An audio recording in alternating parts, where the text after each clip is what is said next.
اللہم صلی علی محمد وعلی آل محمد۔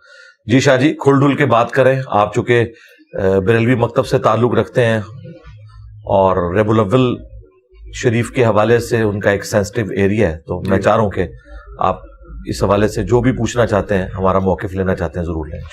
اچھا سر، بڑا اہم سوال ہے۔ قرآن حکیم میں اللہ تبارک تعالیٰ نے فرمایا کہ نزول قرآن کا جشن مناؤ، پھر کہا گیا ہے کہ کچھ حواریین تھے، انہوں نے کہا کہ ہمیں نعمت ہوان عطا فرماؤ اور ہم اس پہ عید منائیں گے، باقاعدہ عید کا لفظ ہے قرآن حکیم میں۔ تو آپ کیوں منکرین میلاد بنے ہوئے ہیں؟ آپ اگر ایک امت جو ہے وہ کھانے نازل ہونے پہ جو ہے عید منا رہی ہے، تو ہم نبی کے نزول پہ عید نہ منائیں؟ ضرور منائیں، لیکن اس طریقے پر منائیں جو اللہ کے محبوب صلی اللہ علیہ وآلہ وسلم نے تعلیم فرمایا۔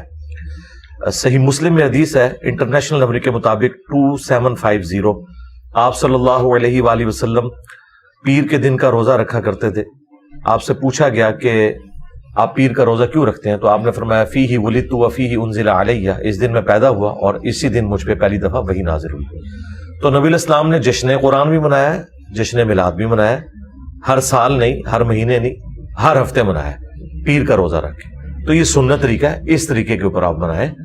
ہم کہتے ہیں آپ عید بھی لفظ بولنا چاہتے ہیں، ضرور آنری طور پر عید کا لفظ بولنا چاہتے ہیں، ضرور بولیں، لیکن اس عید کو ان عیدوں کے ساتھ مکس نہ کرے جو عید الاضحیٰ ہے یا عید الفطر ہے، اور یقیناً کوئی کرتا بھی نہیں ہے۔ وہ کہتے ہیں ہم آنری طور پہ اسے عید کہتے ہیں، جس طرح کہ جمعے کا دن بھی بخاری مسلم میں آیا کہ عید کا دن ہے، اور صحابہ کرام علیہم رضوان یوم عرفہ کو بھی عید کا دن سمجھتے تھے، یعنی خوشی کا دن، بار بار لوٹ کر آنے والا دن۔ تو اسی طریقے سے منڈے کا جو دن ہے یہ نبی صلی اللہ علیہ وآلہ وسلم کی پیدائش کا دن ہے، اس کی آپ خوشی منائیں اور اس طریقے پہ منائیں جو نبی الاسلام نے تعلیم فرمایا۔ اگر آپ یہ سمجھتے ہیں کہ ہم نے خوشی اس طریقے پہ منانی ہے جو آج سے 800 سال پہلے شروع ہوا، تو ہم آپ سے پوچھیں گے کہ ان سے پہلے کے جو 600 سال کے مسلمان تھے، کیا وہ بڑے عاشقان رسول تھے یا ایک مملوک سلطنت کا بادشاہ جو ایوبی ڈائنسٹی میں سے ایک بادشاہ وہ گزرا ہے ملک المظفر، اس نے یہ مروجہ جو میلاد والا معاملہ ہے یہ 7ویں صدی ہجری کے اندر شروع کیا، 630 ہجری میں یہ فوت ہوئے بمطابق 1233 عیسوی۔ آج چل رہا ہے 24 ستمبر 2023 بمطابق 7 ربیع الاول 1445 ہجری۔ تو یہ 800 سال پہلے یہ سارے کا سارا معاملہ شروع ہوا ہے۔ پھر اسے گود لیا اصل میں سلطنت عثمانیہ نے 1588 عیسوی کے اندر، آج سے آلموسٹ آپ سمجھ لیں 500 سال پہلے سلطنت عثمانیہ نے 12 ربیع الاول کی چھٹی ڈکلیئر کر دی تھی۔ اس کے بعد سے پھر یہ تھرو آؤٹ سارے کا سارا معاملہ چلتا رہا۔ اسی وجہ سے حرمین میں بھی میلاد کے جلسے جلوس ہوتے تھے، اور لوگ ہمیں کہتے ہیں کہ جی وہ وہابیوں کے آنے سے پہلے تو وہاں پہ میلاد کے جلوس بھی نکلتے تھے۔ بھائی ہم کہتے ہیں کہ جو میلاد کے جلوس نکالا کرتے تھے ان سے بھی پہلے جو 600 سال تک کسی نے تو یہ کام نہیں کیا۔ ان کی اگر آپ کو قدر نہیں ہے اور بعد والے لوگوں کی قدر ہے تو پھر آپ خود ہی فیصلہ کر لیں کہ آپ کن کے ساتھ کھڑے ہوئے، اور پھر بار بار یہ کہنا کہ سوائے ابلیس کے جہاں میں سبھی تو خوشیاں منا رہے ہیں۔ بھائی آپ مروجہ طریقے کو جو نبی الاسلام کی وفات کے 600 سال بعد شروع ہوا اس کو آپ ریلیٹ کر رہے ہیں اس اعتبار سے کہ جو اس طریقے پہ میلاد نہیں مناتا آپ اسے ابلیس کہتے ہیں، تو اس کا تو مطلب ہے کہ آپ نعوذ باللہ خلفائے راشدین کو، صحابہ کرام کو، اہل البیت کو ابلیس کہنا چاہ رہے ہیں، تو شرم کا مقام ہے۔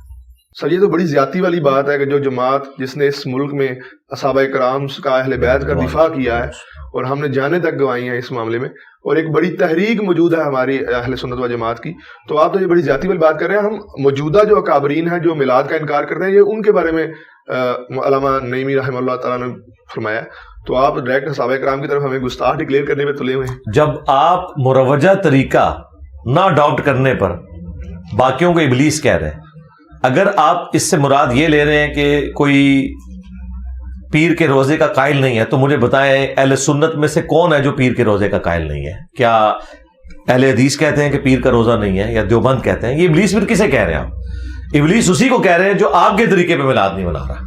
اور اگر یہ اعلانیہ کہہ دے کہ اس سے مراد اہل حدیث اور دیوبند نہیں ہے، تو جھگڑا ختم ہو جائے گا. یہ انہیں کو ابلیس کہہ رہے ہوتے ہیں. لیکن یہاں پہ دیکھیں نا آپ کے جو بھی میلاد کا لفظ ہے یا میلاد کا معاملہ ہے، یہ ہمارے بنانے کے بعد بھی آپ نے میلاد پہ ڈسکشن شروع کی ہے. اس سے پہلے میلاد پہ کوئی بات ہی نہیں کرتا تھا، نہ یہ حدیث بتائی جاتی تھی جو آپ بتا رہے ہیں کہ حضور نے فرمایا کہ مجھ پہ وحی نازل ہوئی، اسی دن میں پیدا ہوا. تو میلاد تو ہم نے شروع کیا، تو اس کے بعد آپ کے معاملات اس پہ طرف آئے نا؟ نہیں، ہم تو شروع سے ایسا ہی کر رہے ہیں. اچھا. اور جہاں تک تعلق ہے اہل حدیث کا یا دیوبند کا، تو وہ خود ذمہ دار ہے. دیوبند بھی میلاد کے قائل تھے، ان کے بڑے بزرگ المحند علی المفند میں انہوں نے باقاعدہ میلاد کے حوالے سے لکھا ہے کہ ہم قیام تعظیمی کو جائز نہیں سمجھتے میلاد کے موقع پر. باقی تو جو مروجہ طریقہ ہے اس میں سے کئی چیزیں وہ بھی کرتے ہیں، وہ قائل ہیں. اور ہم تو یہ سمجھتے ہیں کہ اس بات پہ اجماع امت ہے کہ ربیع الاول کے مہینے میں جو بھی جمعے کے خطبے ہوں وہ نبی صلی اللہ علیہ وآلہ وسلم کے میلاد سے متعلق، آپ کی سیرت سے متعلق ہونے چاہیے. باقی یہ کہنا کہ جی ہماری وجہ سے یہ میلاد زندہ ہے، تو بھئی یہی بات تو شیعہ بھی کرتے ہیں. شیعہ کہتے ہیں اگر ہم نے واقعہ کربلا کو گود نہ لیا ہوتا تو اہل سنت نے کبھی بھی آل البیت کا ذکر نہیں کرنا تھا. تو اگر ان کے اس اعتراض کے اوپر بریلوی یہ ماننے کے لیے تیار ہیں کہ یہ شیعہ کا اعتراض بالکل ٹھیک ہے کہ چونکہ انہوں نے کربلا کو اتنا ہائی لائٹ کیا ہے محرم کے دنوں میں کہ مجبوراً انہیں بھی شان حسین بیان کرنی پڑی اور یزید کو کنڈیم کرنا پڑا، تو ٹھیک ہے ہم آپ کی بات مان لیں گے. لیکن ادھر یہ کیا کہیں گے، نہیں ہماری تو کتابیں بتا رہی تھی، ہم تو اہل بیت کے ماننے والے ہیں. تو بھائی ہماری بھی کتابیں بتا رہی تھی، ہم مسلم شریف کے ماننے والے ہیں. یہ کیسا ہو سکتا ہے کہ مسلم شریف میں کوئی حدیث ہے نبی علیہ السلام کی اور ہم اس کا انکار کر دیں؟ ہمارا اختلاف صرف مروجہ طریقے کے اوپر ہے، میلاد منانے کے اوپر نہیں ہے. ٹھیک ہو گیا. مسلم شریف کی آپ نے بات کی، بخاری شریف میں ایک حدیث موجود ہے کہ جو صوابہ تھی لونڈی ابو لہب کی، اسے اس نے آزاد کیا اور بتیجا سمجھ کے کیا. تو کہا جاتا ہے کہ اس حدیث میں ہے کہ اسے باقاعدہ طور پہ میٹھا شہد ملتا ہے دونوں انگلیوں سے. کسی نے ہاں میں کہا تھا، تو عبداللہ ابن عباس سے بھی یہ روایت ہے، اور کافی کتابوں میں اہل سنت کی اس میں حوالے موجود ہیں میرے پاس ابھی. تو آپ بتائیں کہ جب وہ بتیجا سمجھ کے اس نے لونڈی آزاد کی تو اسے اتنا دوزخ میں مل رہا ہے معاملہ، تو ہم اگر رسول سمجھ کے میلاد میں ہمیں کچھ نہیں ملے گا؟ آپ کا کیا خیال ہے؟ جی میرا خیال ہے یہ حدیث سب سے پہلے تو مولا علی کو سنانی چاہیے تھی، اور اس کے بعد انہیں ریکویسٹ کرنی چاہیے تھی کہ آپ کوفے میں شفٹ ہوئے ہیں اور پہلے 3 خلفاء کے ساتھ رہے ہیں، آج حکومت آپ کے ہاتھ میں ہے، تو آپ عمار بن یاسر کی ڈیوٹی لگائیں سبیل کے اوپر، اور مولا حسن حسین کی ڈیوٹی لگائیں کوفے کی جامع مسجد میں کہ وہ محفل نعت کا اور محفل میلاد کا ارینج کریں، اور اسی طریقے سے سلمان فارسی کی ڈیوٹی لگائیں اس بات کے اوپر کہ وہ جھنڈوں کا کوئی بندوبست کریں. تو یہ مولا علی کو بھی یہ حدیث سنانی چاہیے تھی. یہ حدیث نہیں ہے میرے بھائی، یہ صحیح بخاری میں ایک خواب نقل ہوئی ہے، اور وہ خواب امام بخاری نے نقل کی ہے. اس خواب کی کوئی تعبیر نبی علیہ السلام نے بیان نہیں فرمائی ہے، وہ اس کے رشتہ داروں میں سے ایک بندے نے خواب دیکھا، اور اس کی پوری سند بھی بیان نہیں ہوئی ہے کہ کون سا بندہ ہے جس نے خواب دیکھی ہے. خواب جب تک پریکٹیکلی آخرت سے متعلق کوئی چیز بتا رہے ہوں گے تو وقت کے پیغمبر کو انڈورس کرنا ہوگا کہ واقعی ایسا ہوا یا نہیں ہوا. May be may not be.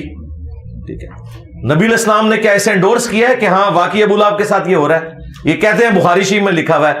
اچھا جب ہم یہ باتیں کرتے ہیں نا تو انہیں پتہ چل جاتا ہے کہ انہوں نے غلط بیانی کیا. یہ کہتے ہیں کہ جی امام بخاری کو نہیں پتا تھا، انہوں نے کیوں لکھا؟ تو بھائی اب علمی ڈسکشن پہ آئیں. امام بخاری نے بالکل لکھا. امام بخاری کا لکھنا کیا اس چیز کو سرٹیفائڈ کر دے گا کہ نبی علیہ السلام نے اس کو انڈورس کر دیا؟ یہ کوئی حدیث تو نہیں تھی، یہ تو ایک واقعے کے طور پر نقل ہوا ہے. اور اگر اس واقعے سے یہی رزلٹ نکلتا ہے تو صحابہ کرام کیا ہر 12 ربیع الاول کے اوپر غلام آزاد کرتے تھے؟ جس طرح سویبہ کو آزاد کیا تھا ابو لہب نے اس چیز کے لیے کہ انہیں بعد میں اس کا اجر ملے، یا ان کے آباء و اجداد میں سے اگر کوئی کفر کی حالت میں چلے گئے تو ان کے سال ثواب کے لیے ہم اتنے غلام نبی علیہ السلام کی پیدائش میں جو ہے وہ آزاد کرتے ہیں. تو اس طرح کے کوئی پریکٹیکلی لے کے بھی آئے نا. یہ ایک واقعہ، اور واقعہ بھی بے سند، وہ بھی خواب سے ریلیٹڈ. خواب کی تعبیر بھی نبی علیہ السلام نے نہیں بیان فرمائی، چونکہ خواب ان سین بیریئر ہے نا، غیبی خبر ہے. جب تک پیغمبر نہیں بتاتا آپ کنفرم نہیں کر سکتے. ہاں دنیا میں یہ ہو سکتا ہے کہ وہ واقعہ ہو جائے تو آپ کہہ سکتے ہیں ہاں میں نے جو خواب دیکھا تھا وہ ہو گیا. اب یہ آخرت سے متعلق ہے، یہ آخرت سے متعلق خواب تو صرف نبی علیہ السلام ہی بتا سکتے ہیں کہ واقعی ایسے ہوا ہے یا نہیں ہوا. تو وہ لے آئیں جناب، اگر ہے تو اللہ کا نام لے کے ہم بھی شروع کرتے ہیں. اچھا میلاد منانے کا اگر حکم نہیں ہے تو منع بھی نہیں کیا گیا، منع کر دیتے حضور، تو اس طرح کا معاملہ نہ ہوتا. آج کل آپ ہر چیز کو بدعت کرنے شروع کر دیتے ہیں. دیکھیں اگر اسی طریقے سے دین میں چیزوں کو آپ داخل کرنا شروع کر دیں گے تو اس کا پھر کوئی اینڈ نہیں ہوگا. پھر ہم آپ سے یہ کہیں گے کہ عید کی نماز نبی صلی اللہ علیہ وآلہ وسلم نے منع کب فرمائی ہے کہ اس کے ساتھ اذان نہیں ہونی چاہیے؟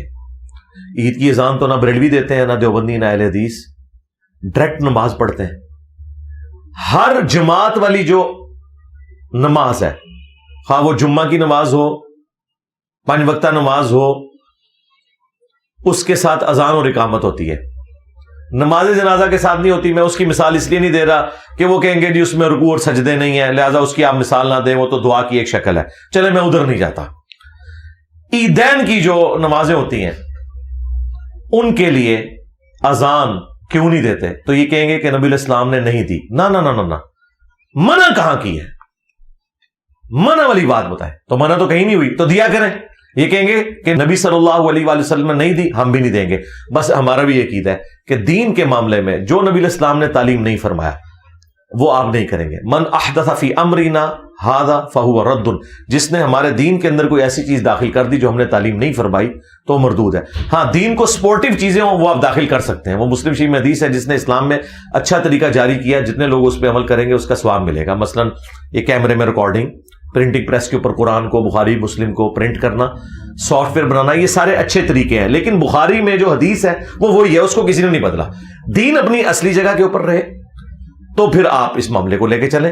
تو عیدین کی اذان منع کہیں نہیں ہے، چونکہ نبی علیہ السلام نے نہیں دی اس لیے نہیں دیتے۔ اب اس سے آگے بڑھ کے ہم آپ کو منع بھی بتا دیتے ہیں۔ منع ہوا ہے مسلم شریف میں، امام باقر علیہ السلام نے جابر بن عبداللہ سے روایت کی ہے، اور امام جعفر علیہ السلام نے اپنے والد امام باقر سے 2005 نمبر حدیث ہے کہ نبی علیہ السلام جب بھی ممبر پر جلوہ افروز ہوتے، آپ کی آواز بلند ہو جاتی، آنکھیں سرخ ہو جاتی، غصے میں اضافہ ہو جاتا، جیسے کوئی جرنیل اپنی فوج کو تیار کر رہا ہے۔ اگریسو سٹائل میں آپ خطبہ دیتے اور فرماتے کہ میں اور قیامت اس طرح ساتھ بھیجے گئے جس طرح یہ 2 انگلیاں۔ اس کے بعد نبی علیہ السلام فرماتے اما بعد فإن خیر الحدیث کتاب اللہ وخیر الہدی ہدی محمد صلی اللہ علیہ وآلہ وسلم وشر الامور محدثاتها وکل محدثۃ بدعہ وکل بدعۃ ضلالہ وکل ضلالۃ فی النار۔ یہ حدیث مسلم میں بھی ہے اور سنن نسائی میں۔ آگاہ ہو جاؤ، سب سے بہترین کلام اللہ کی کتاب ہے، سب سے ہدایت یافتہ راستہ محمد صلی اللہ علیہ وآلہ وسلم کا ہے۔ بدترین کام وہ ہیں جو دین میں خود سے جاری کر دیے جائیں، اور یہ تمام کام بدعتیں ہیں، اور تمام بدعتیں گمراہیاں ہیں، اور تمام گمراہیاں جہنم میں لے جانے والی ہیں۔ جی اس حدیث کے اندر منع ہو گیا کہ جو محمد صلی اللہ علیہ وآلہ وسلم کا طریقہ ہے وہ سب سے بہترین ہے، جو دین میں خود سے کوئی داخل کر دے وہ بدترین امور ہے۔ یہ اکثر آپ کو مثال دے دیتے ہیں، یہ جی ایئر کنڈیشن لگانا مسجد میں، قالین بچھانا، یہ بھی تو دین میں داخل ہوا۔ بھائی یہ دین میں داخل نہیں ہے، دین میں داخل ہوتا تو ہم نیت میں یہ اپنے ذہن میں حاضر کرتے کہ اوپر اس قالین کے، نیچے اس پنکھے کے، سامنے اس اے سی شریف کے، منہ طرف کعبہ شریف کے۔ یہ تو کوئی بھی نہیں کرتا، بلکہ ہم کیا کرتے ہیں، ہم یہ کہتے ہیں کہ نماز ہم اللہ کے لیے پڑھ رہے ہیں اور اس میں ان چیزوں کا کوئی تعلق نہیں ہے، یہ دین کو سپورٹیو چیزیں ہیں، نہ کہ یہ دین کا حصہ ہے۔ آپ نے ہوائی جہاز پہ جانا ہے، حج کے لیے جائیں، اونٹ پہ جانا ہے جائیں، یہ دین کو سپورٹیو چیزیں۔ حج کے وہی 7 چکر رہیں گے، وہ نہیں بدل سکتے۔ اسی طریقے سے جمرات پہ آپ نے کنکریاں مان دی ہیں، خواہ آپ ٹرین میں جا کے ماریں، خواہ آپ پیدل جا کے ماریں، لیکن وہ ایکٹیویٹیز نہیں بدلیں گی۔ تو لہٰذا دین میں صحیح مسلم میں میلاد منانے کا طریقہ بتا دیا گیا ہے روزہ رکھ کے۔ اب وہ روزے کی سحری آپ نے ہوٹل سے جا کے کرنی ہے، آپ کی مرضی ہے، چاول کھا کے کرنی ہے، آپ کی مرضی ہے، لیکن وہ رہے گا روزہ۔ آپ اس کو جھنڈیوں کے ساتھ ریلیٹ کرنا، لائٹنگ کرنا، اور پھر کہنا جی آپ اقبال ڈے بھی مناتے ہیں، اور جی قائد اعظم ڈے بھی مناتے ہیں، اور یوم پاکستان بھی مناتے ہیں، اور بھائی وہ کوئی دینی ایکٹیویٹیز ہیں؟ اقبال ڈے کو ہم دینی ایکٹیویٹی کے طور پر تو نہیں مناتے۔ نبی علیہ السلام ایک دینی پرسنالٹی ہے، آپ کے ساتھ کوئی چیز بھی آپ جوڑیں گے تو اس کو نبی صلی اللہ علیہ وآلہ وسلم، خلفائے راشدین کی اور اہل البیت کی مور لگنا ضروری ہے، ادروائز وہ بدعت ہوگی دین میں۔ پھر تو وہ بھی بدعت ہوئی، محرابیں جو بنائے جاتے ہیں، مینارے بنائے جاتے ہیں، ایون کہ اذانیں 2 دی جاتی ہیں، اس کے علاوہ تراویح کی جو باجماعت، پھر تو علماء اس پہ بھی اعتراض کریں گے کہ یہ بھی بدعت ہے۔ اس میں نے ایک حصہ تو کلیئر کر دیا ہے کہ یہ محراب والا، یہ دین میں کوئی چیز داخل نہیں ہوئی۔ اسپیکر سے دین میں کیا داخل ہوا ہے؟ کچھ بھی نہیں ہوا۔ ہاں مسجد میں تو اضافہ ہوا ہے نا، کیا جی امام آگے کھڑا ہو رہا ہے، نہیں وہ تو ہوگا نا، وہ تو ہر زمانے میں ہوگا۔ مطلب پہلے آپ دیے روشن کرتے تھے، اب آپ لائٹنگ کرتے ہیں، دین میں تو کوئی فرق نہیں پڑا۔ دین میں فرق پڑا ہے جس چیز سے، وہ آپ کی مثال درست ہے، جمعے کی 2 اذانیں، یہ ہے دین میں۔ نبی علیہ السلام نے 1 اذان دی ہے۔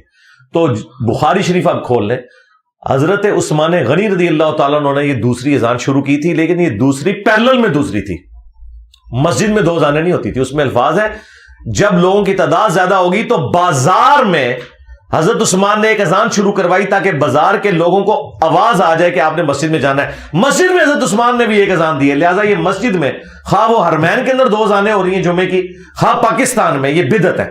حضرت عثمان نے یہ دوسری اذان نہیں شروع کروائی، بخاری میں موجود ہے پیرلل میں. اور آج وہ مسئلہ ہم اسپیکر کے ذریعے حل کر رہے ہیں کہ مسجد میں جو اذان ہوتی ہے بازار میں آواز چلی جاتی ہے. اگر کوئی کہتا ہے کہ ہم نے یہ کام کرنا ہے حضرت عثمان والا تو ٹھیک ہے، بازار میں ایک مؤذن کھڑا کرے، مسجد میں ایک ہی اذان ہوگی. یہ 2 نمبری نا ہمارے ساتھ کوئی کرے، بخاری سے کھول کے دیکھ لیں.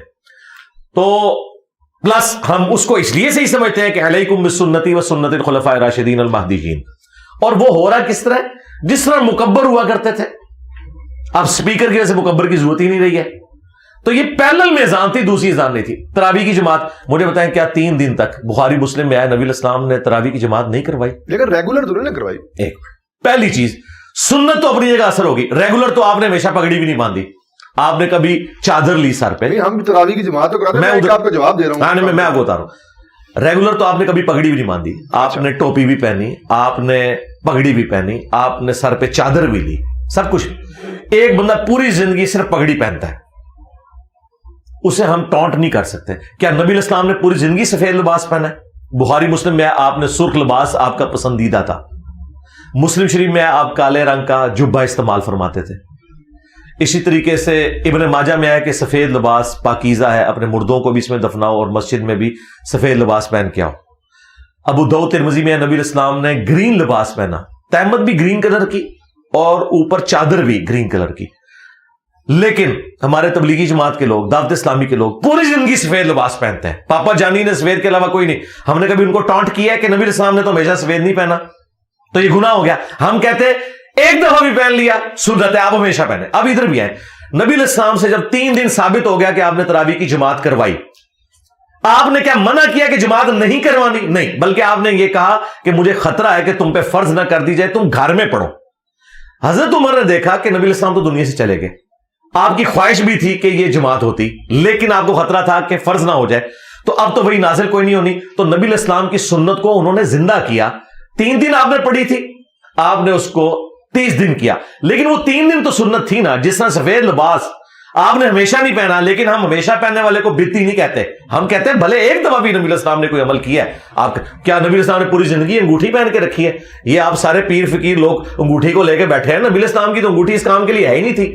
وہ تو آپ بخاری مسلم میں آتا ہے صحابہ کرام نے کہا کہ یہ جو باہر کے ملک کے حکمران ہیں دوسرے، وہ بغیر مہر کے خط کو ایکسیپٹ نہیں کرتے، تو آپ نے مجبوراً انگوٹھی بنوائی تھی. یہاں پیروں کی انگوٹھیاں نہیں اترتی. ہم نے کبھی انہیں ٹانٹ کیا ہے؟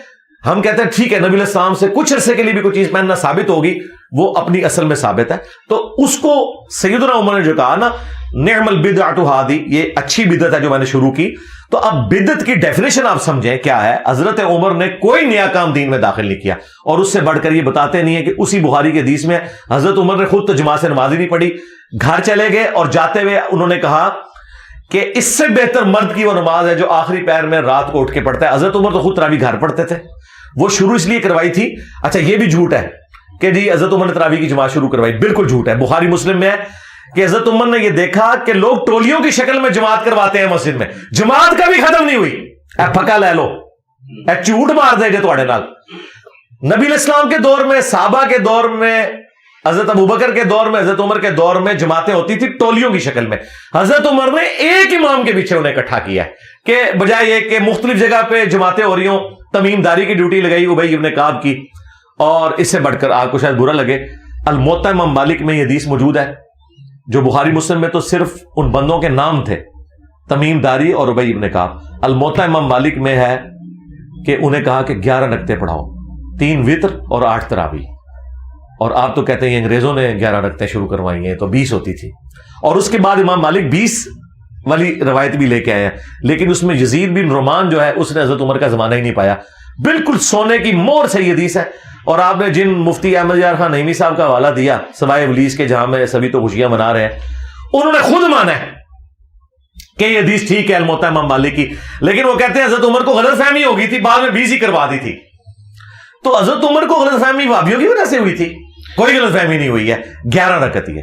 اگر نوافل کو زیادہ پڑھ لیتا ہے اس میں تو کوئی حرج نہیں، کوئی حرج نہیں، پڑھے، ہاں جی بالکل پڑھے، لیکن باقیوں کو یہ نہ کہ یہ کام چور ہے، یہ کہ باقی سنت کے مطابق کر رہے ہیں، ہم فالتو کر رہے ہیں. جی کریں آپ جتنے مرضی کریں، میں کہتا ہوں 40 پڑھیں آپ، ہمیں کوئی اعتراض نہیں ہے. صحابہ کرام سے 11 سے زیادہ بھی ثابت ہے، ہم نے تو خود ثابت کیا ہے. ابو داؤد میں حدیث موجود ہے، ایک صحابی کہیں سفر پہ گئے ہوئے تھے، وہاں انہوں نے 11 رکعتیں پڑھائی. وہاں پہ 11 رکعت کا ذکر نہیں صرف ہے کہ قیام اللیل کروایا. واپس جب اپنے گاؤں میں آئے نا تو باقی لوگ انتظار کر رہے تھے، ان کا حضرت ہم تو آپ کا انتظار کر رہے ہیں، آپ تو ہمارے امام ہیں. انہوں نے دوبارہ بھی وہاں تراویح پڑھائی. تو میں اہل حدیث کو بھی کہتا ہوں کہ اگر 8 بھی پڑھائی تھی تو 16 تو انہوں نے پڑھ لی. ہم زیادہ کو حرام نہیں سمجھتے، تابعین سے ثابت ہے، لیکن ہم یہ کہتے ہیں کہ یہ جو کم چور اور آپ کہتے ہیں یہ تہجد کی نماز تھی، ہے ہی 20 رکعت ہے، اس کے اوپر اجماع ہے، یہ غلط بات ہے. 8 رکعت کے اوپر اتفاق ہے پلس 3 وتر. بخاری مسلم میں واضح ہے کہ رمضان ہو یا غیر رمضان، نبی علیہ السلام کی رات کی نماز یہ ہوتی تھی. اور رات کی نماز تہجد، وتر، قیام اللیل، تراویح، یہ ایک ہی نماز کے مختلف نام ہے. اور وہی نماز جب ہم رمضان میں پڑھتے ہیں اسے تراویح کہہ دیا جاتا ہے. اور تراویح کا لفظ بھی حدیث میں کہیں نہیں آیا، یہ فقہا کی ٹرم ہے، جس طرح سنت موقدہ، غیر موقدہ. اچھا، بدعت حسنہ کا لفظ بھی تو فقہا کے ہاں ٹرم یہ یوز ہوئی ہے. ابھی آپ نے بھی ذکر کیا کہ حضرت نے کہا میں بدعت حسنہ، میں نے بدعت نعیمہ میں نے شروع کی ہے. تو آپ مجھے یہ بتائیں کہ جب ایک جو نوجوان ہمارے، میں نے دیکھا اکثر ہمارے خاص کر عرس ہمارے ہوتا ہے ہر سال بیرات کا، گجرات کا سب سے قدیمی، وہاں پہ کوئی بدعت ایسی نہیں ہوتی. رسول اللہ صلی اللہ علیہ وسلم کی سیرت بیان کی جاتی ہے، اجتماع کیا جاتا ہے. اچھا، چند نوجوان آ کے اگر رسول اللہ کی سیرت بیان سن رہے ہیں، آپ تو یہاں پہ اکیڈمی میں کرتے ہیں اجتماع، یہ کہ کہاں لکھا ہے کہ اتوار کے دن ہی آپ نے کرنا ہے لازمی؟ آپ نے بھی فکس دن رکھا ہوا ہے. اگر کوئی 12 ربیع الاول اجتماع کرتا ہے اور سیرت رسول بیان کرتا ہے، یہ کہاں کی بدعت ہو گئی؟ ہاں، ہم کہتے ہیں کہ 12 ربیع الاول کو آپ فکس نہ کریں، ربیع الاول میں کسی بھی وقت رکھ لیں. میں نے تو پہلے کہا آپ جمعے پڑھائیں اس کے اوپر، لیکن جب آپ ایک تاریخ کو مینشن کر کے کرتے ہیں نا، تاریخ کو، اچھا یہ تاریخ مینشن، ہم نے اتوار کی تاریخ نہیں مینشن کی ہوئی، ہم اتوار کو کرتے ہیں. ٹھیک ہے، آپ بھی منڈے کو کریں، نبی علیہ السلام کی پیدائش کا دن ہے، ہم کوئی اعتراض نہیں کریں گے. لیکن جب آپ تاریخ کو ایک مینشن کر کے کرتے ہیں، پھر ہم یہ کہیں گے اس کی اصل کہاں ہے. دیکھیں، مسلمانوں کی جو ویکلی گیدرنگ ہے وہ تو جمعے کی گیدرنگ ہے، یا ویکینڈ کی وجہ سے ہمیں مجبوراً اتوار کو کرنا پڑتا ہے. قیاس لیا جا سکتا ہے اس کا، جی کریں، لیکن یہ جو بزرگوں کے عرس بیچ میں کہاں سے آ گئے ربیع الاول شریف میں؟ نہیں، میلاد کا ہی ہمارا عرس ہوتا ہے، میلاد کا پروگرام. اچھا، آپ کرتے ہیں اور وہ 12 ربیع الاول کے اوپر ہی کرتے ہیں. تو ربیع الاول میں آپ کبھی 12 سے ہٹ کے بھی کر لیں، اس میں کیا ہے، چھوٹے موٹے پروگرام تو کریں. ٹھیک ہے، اس میں آپ توحید بیان کریں، نبی علیہ السلام کی سیرت بیان کریں، آپ کی صورت بیان کریں، بہت اچھی بات ہے. تو وہ تو ہم قائل ہیں اس کو، ہم تو غلط نہیں سمجھتے، ہم تو کرتے ہیں خود الحمدللہ. ٹھیک ہو گیا. اچھا، حضور کی پیدائش کے حوالے میں اعلیٰ حضرت نے بھی 8 کا لکھا ہے، انہوں نے کہا جی اب یہ شروع ہو چکا ہے، میں 12 کا نہیں، میں انکار کرتا. اس کے علاوہ ڈاکٹر اسرار احمد صاحب نے بھی کہا جی 8 کو آپ کی 12 کی وفات ہے. تو آپ اس کا بالکل انکار کرتے ہیں، ایک طرف آپ بالکل وہابیوں کی سائڈ لے لیتے ہیں، ایک طرف آپ بالکل بریلویوں کی سائڈ لیتے ہیں، کرتے کیا؟ ہاں، بات یہ ہے کہ ڈاکٹر اسرار صاحب کی تو یہ فیلڈ نہیں تھی. اچھا، وہ تو جو اہل حدیث سے دیوبند سے سنتے تھے وہی آگے بیان کرتے تھے. میری تو جی میری ان سے 1 to 1 ملاقات ہوئی ہے. اچھا، میں نے کہا کہ آپ نے اعلیٰ حضرت کے اوپر یہ جھوٹ باندھا ہے اپنے منتخب نصاب کے اندر کہ وہی مستوی عرش تھا جو خدا ہو کر مدینے میں اتر پڑا مصطفیٰ ہو کر. تو یہ اعلیٰ حضرت نے کہاں کا ہے؟ یہ جس کتاب سے آپ لوگ حوالہ دے رہے ہیں اور جو اس قسم کے کفری اشعار جس کتاب کی طرف منسوب کر رہے ہیں، تذکرۃ الغوثیہ، اعلیٰ حضرت نے تو فتاوی رضویہ میں لکھا ہے کہ یہ کتاب پڑھنا حرام ہے، اس کی خرید و فروخت حرام ہے، اس کو گھر میں رکھنا حرام ہے، اور آپ نے سارے کفریات ان کے کھاتے میں ڈالے. تو ڈاکٹر سرار صاحب نے پتا کیا کہا؟ بیٹا میں اختلافی موضوعات میں بالکل امی ہوں، میں نے تو اہل حدیثوں سے سن کے بیان کر دیا تھا، اور یہ ان کی وفات سے 2 سال پہلے کی میں بات کر رہا ہوں. ٹھیک ہے،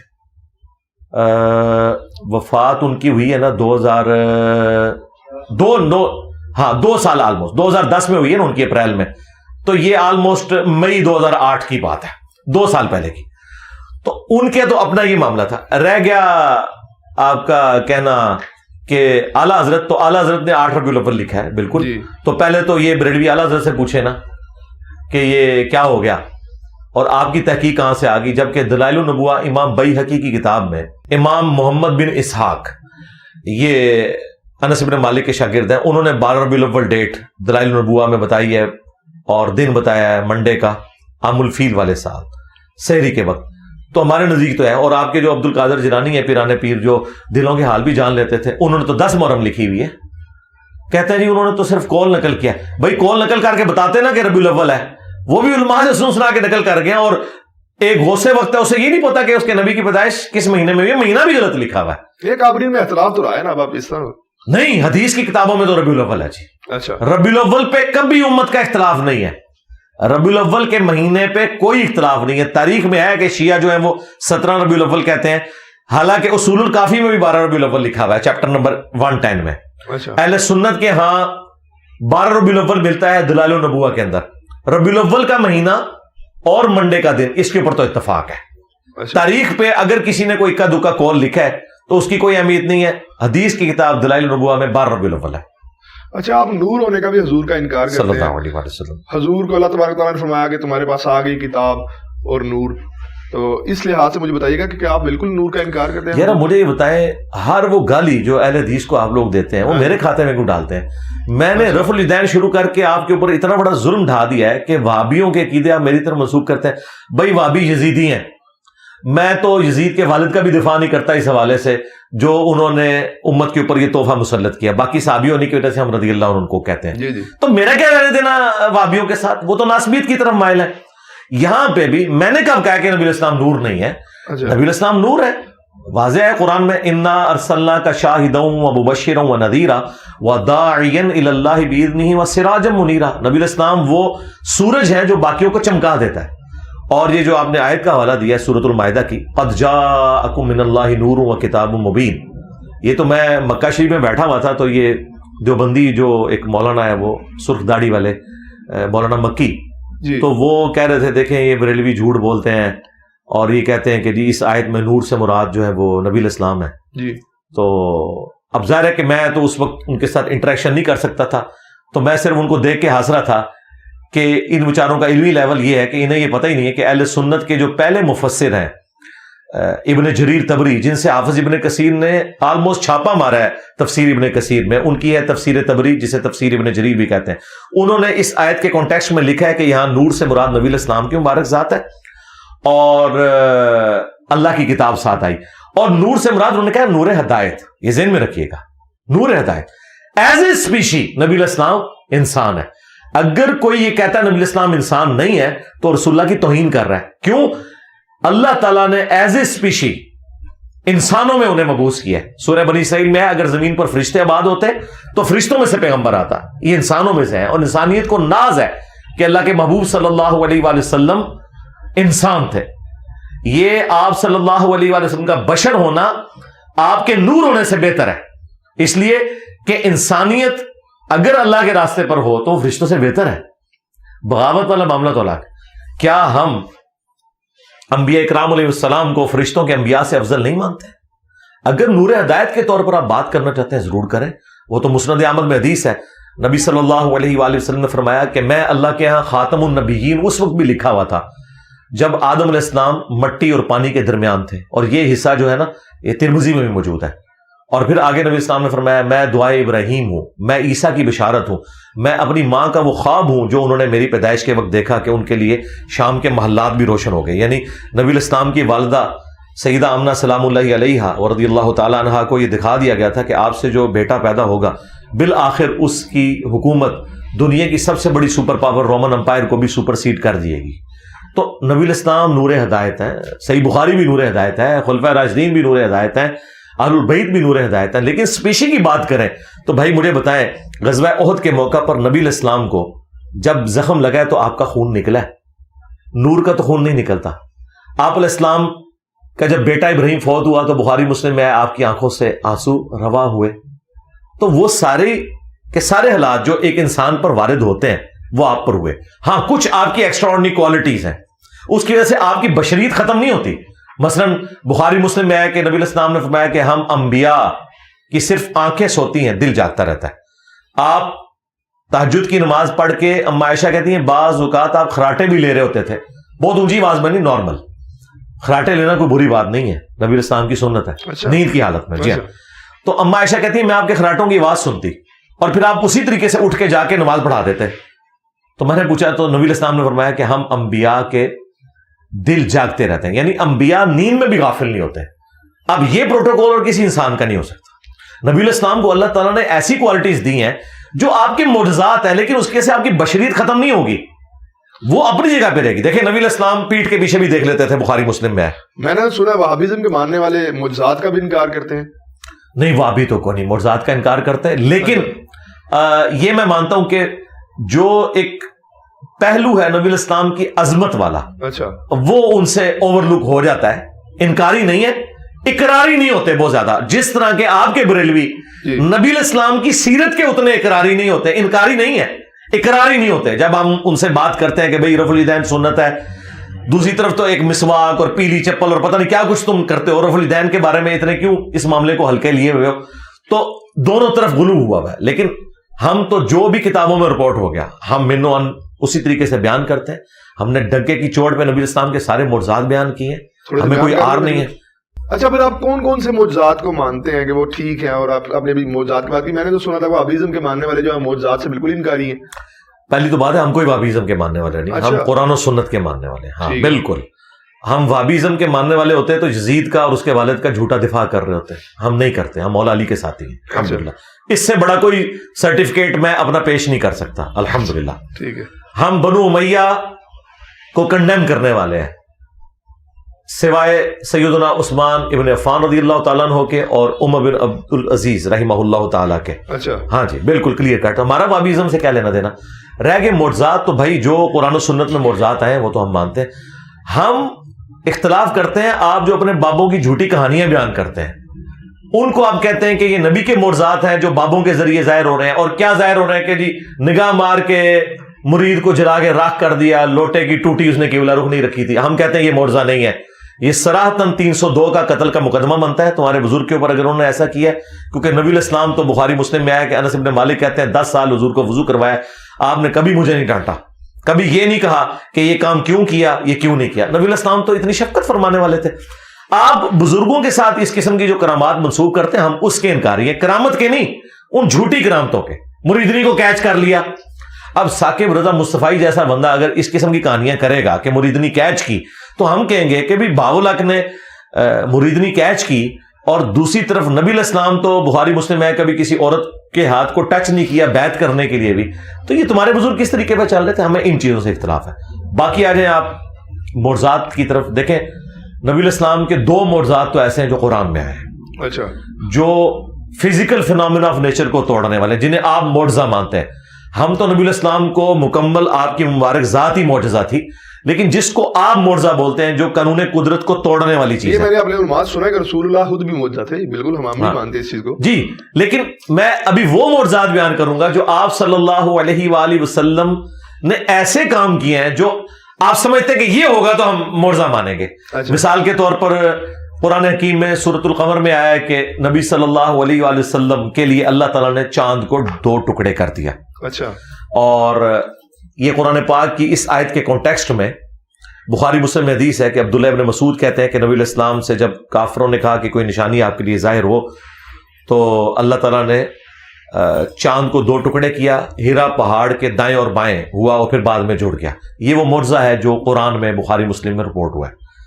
دوسرا معجزہ جو قرآن میں ہے وہ نبی علیہ السلام کا واقعہ معراج ہے, جو آپ کا الاسراء ہے, زمینی سفر, وہ سورہ بنی اسرائیل میں آیا سبحان الذی اسری بعبدہ لیلا من المسجد الحرام.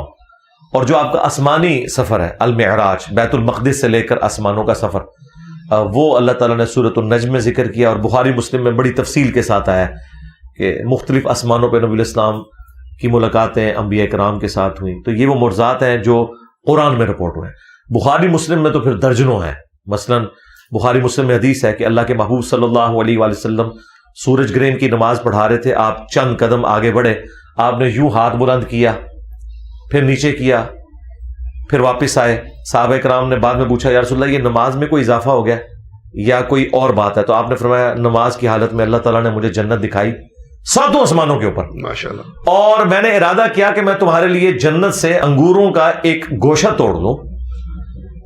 اس کے لیے میں نے ہاتھ بلند کیا, پھر میں نے ترک کر دیا کہ اللہ تعالیٰ نے نعمتوں کے اوپر پردہ رکھا ہے, اور اگر میں توڑ لیتا تو تم ہمیشہ کھاتے رہتے, کیونکہ جنت کو فنا نہیں ہے. نبی علیہ السلام دنیا میں کھڑے ہو کر آپ کا ہاتھ مبارک 7 آسمانوں کے اوپر تک پہنچ سکتا ہے جب اللہ تعالیٰ چاہتا ہے.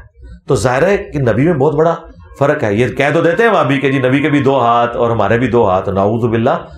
نبی الاسلام اسپیشی میں انسان ہے، مرتبے میں نہیں.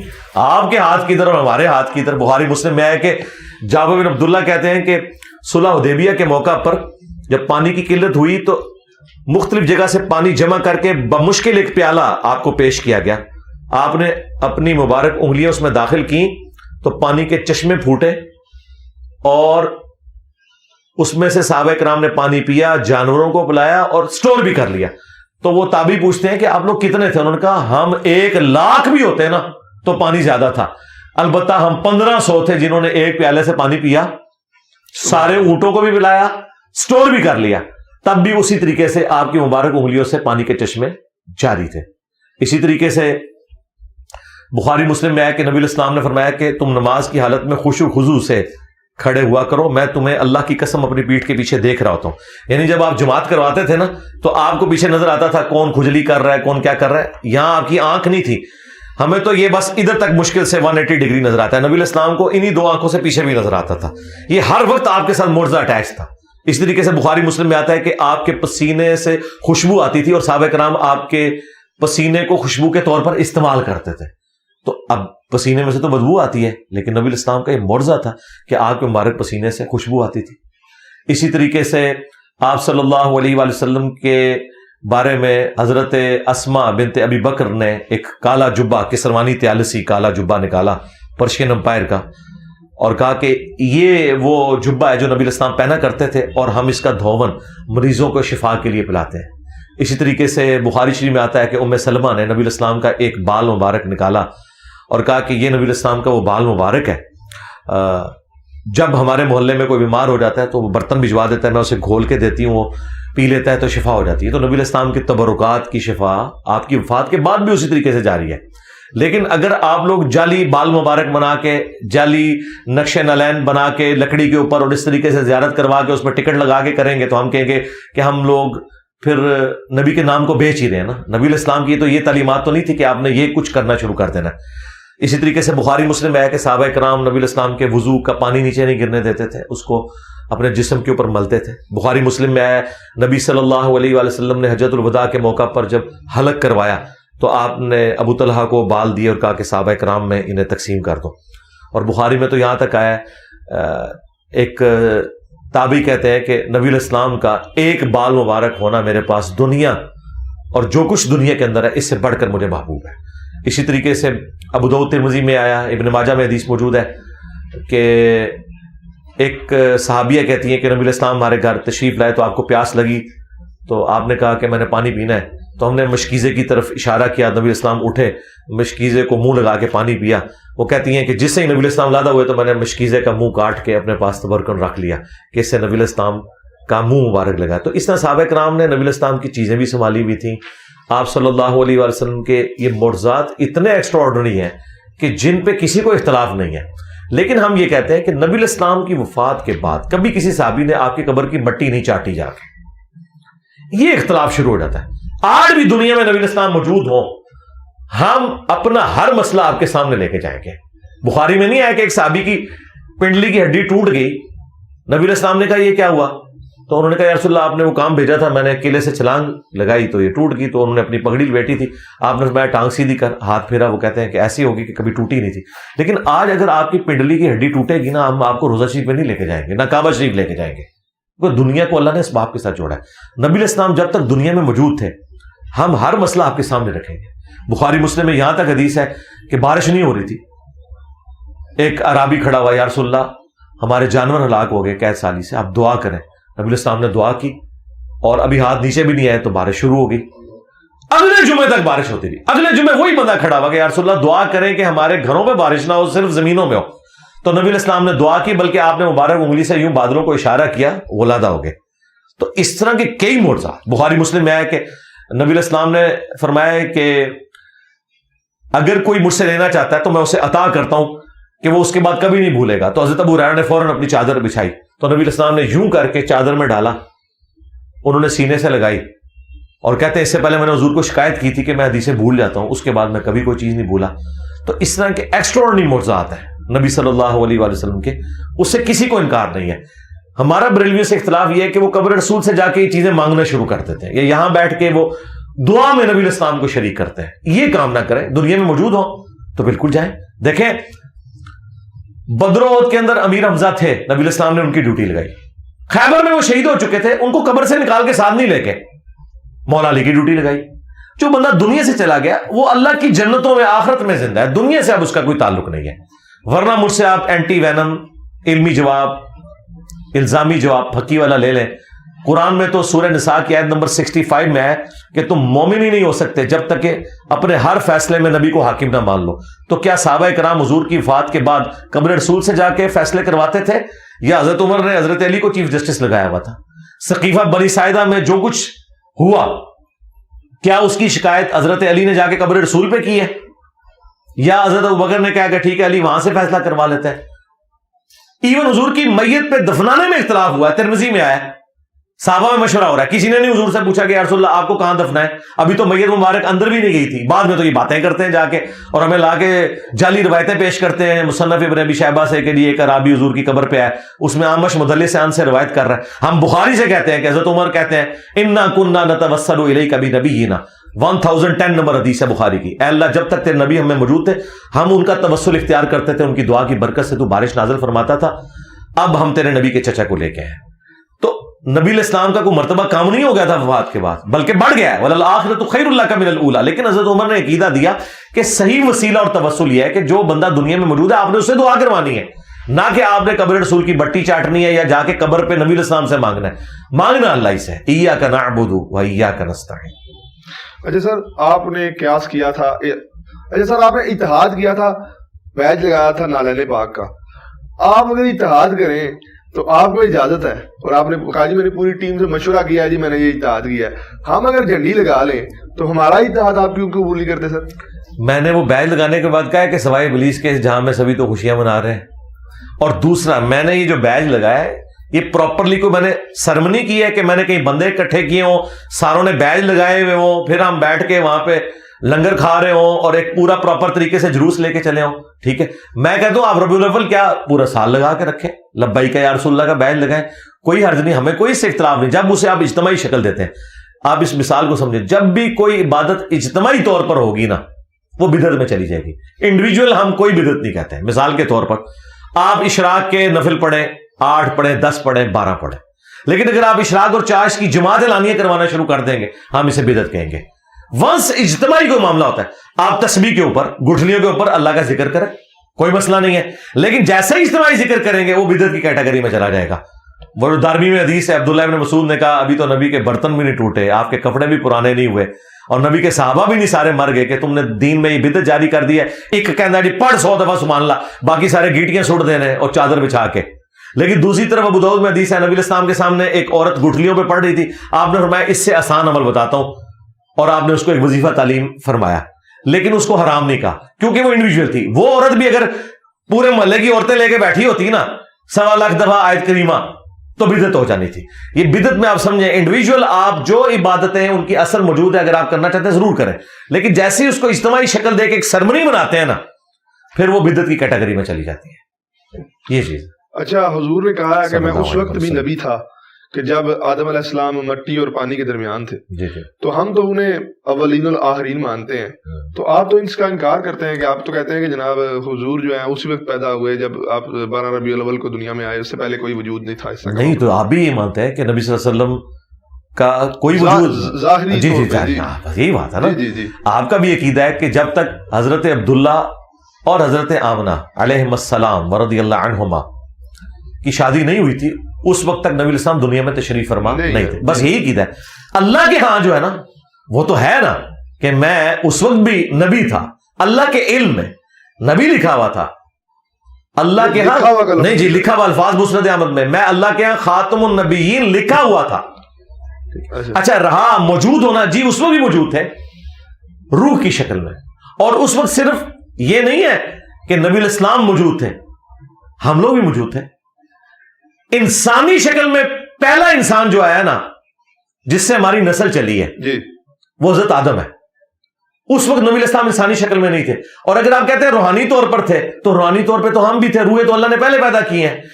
میں بھی حضرت آدم علیہ السلام کی پیدائش سے پہلے اللہ کے ہاں روحانی طور پر تو تھا، آپ بھی تھے، لیکن انسانی شکل میں 4 اکتوبر 1977 کو اپنے ماں باپ کے گھر پیدا ہوا. اس بات کو سمجھیں. باقی یہ نبی الاسلام نے کیوں فرمایا فضیلت کے طور پر کہ مجھے اللہ نے پیغمبر اور خاتم النبیین چن لیا ہوا تھا. یعنی خاتم النبیین آپ کو اللہ تعالیٰ نے چن لیا تھا. یہ آپ نے کوئی محنت کر کے مرتبہ حاصل نہیں کیا، بلکہ اللہ نے آپ کی ڈیسٹنی میں، تقدیر میں یہ لکھ دیا تھا. یہ نبی الاسلام بتانا چاہ رہے ہیں. کیونکہ اس میں کیا الفاظ ہیں ترمذی میں، یا رسول اللہ آپ نبی کب بنائے گئے؟ تو آپ صلی اللہ علیہ وآلہ وسلم تو 40 سال کی عمر میں مبعوث ہوئے، صحابہ کو پتا تھا. لیکن آپ نے کیا فرمایا؟ میں اللہ کے ہاں اس وقت بھی نبی تھا جب آدم مٹی اور پانی کے درمیان تھے.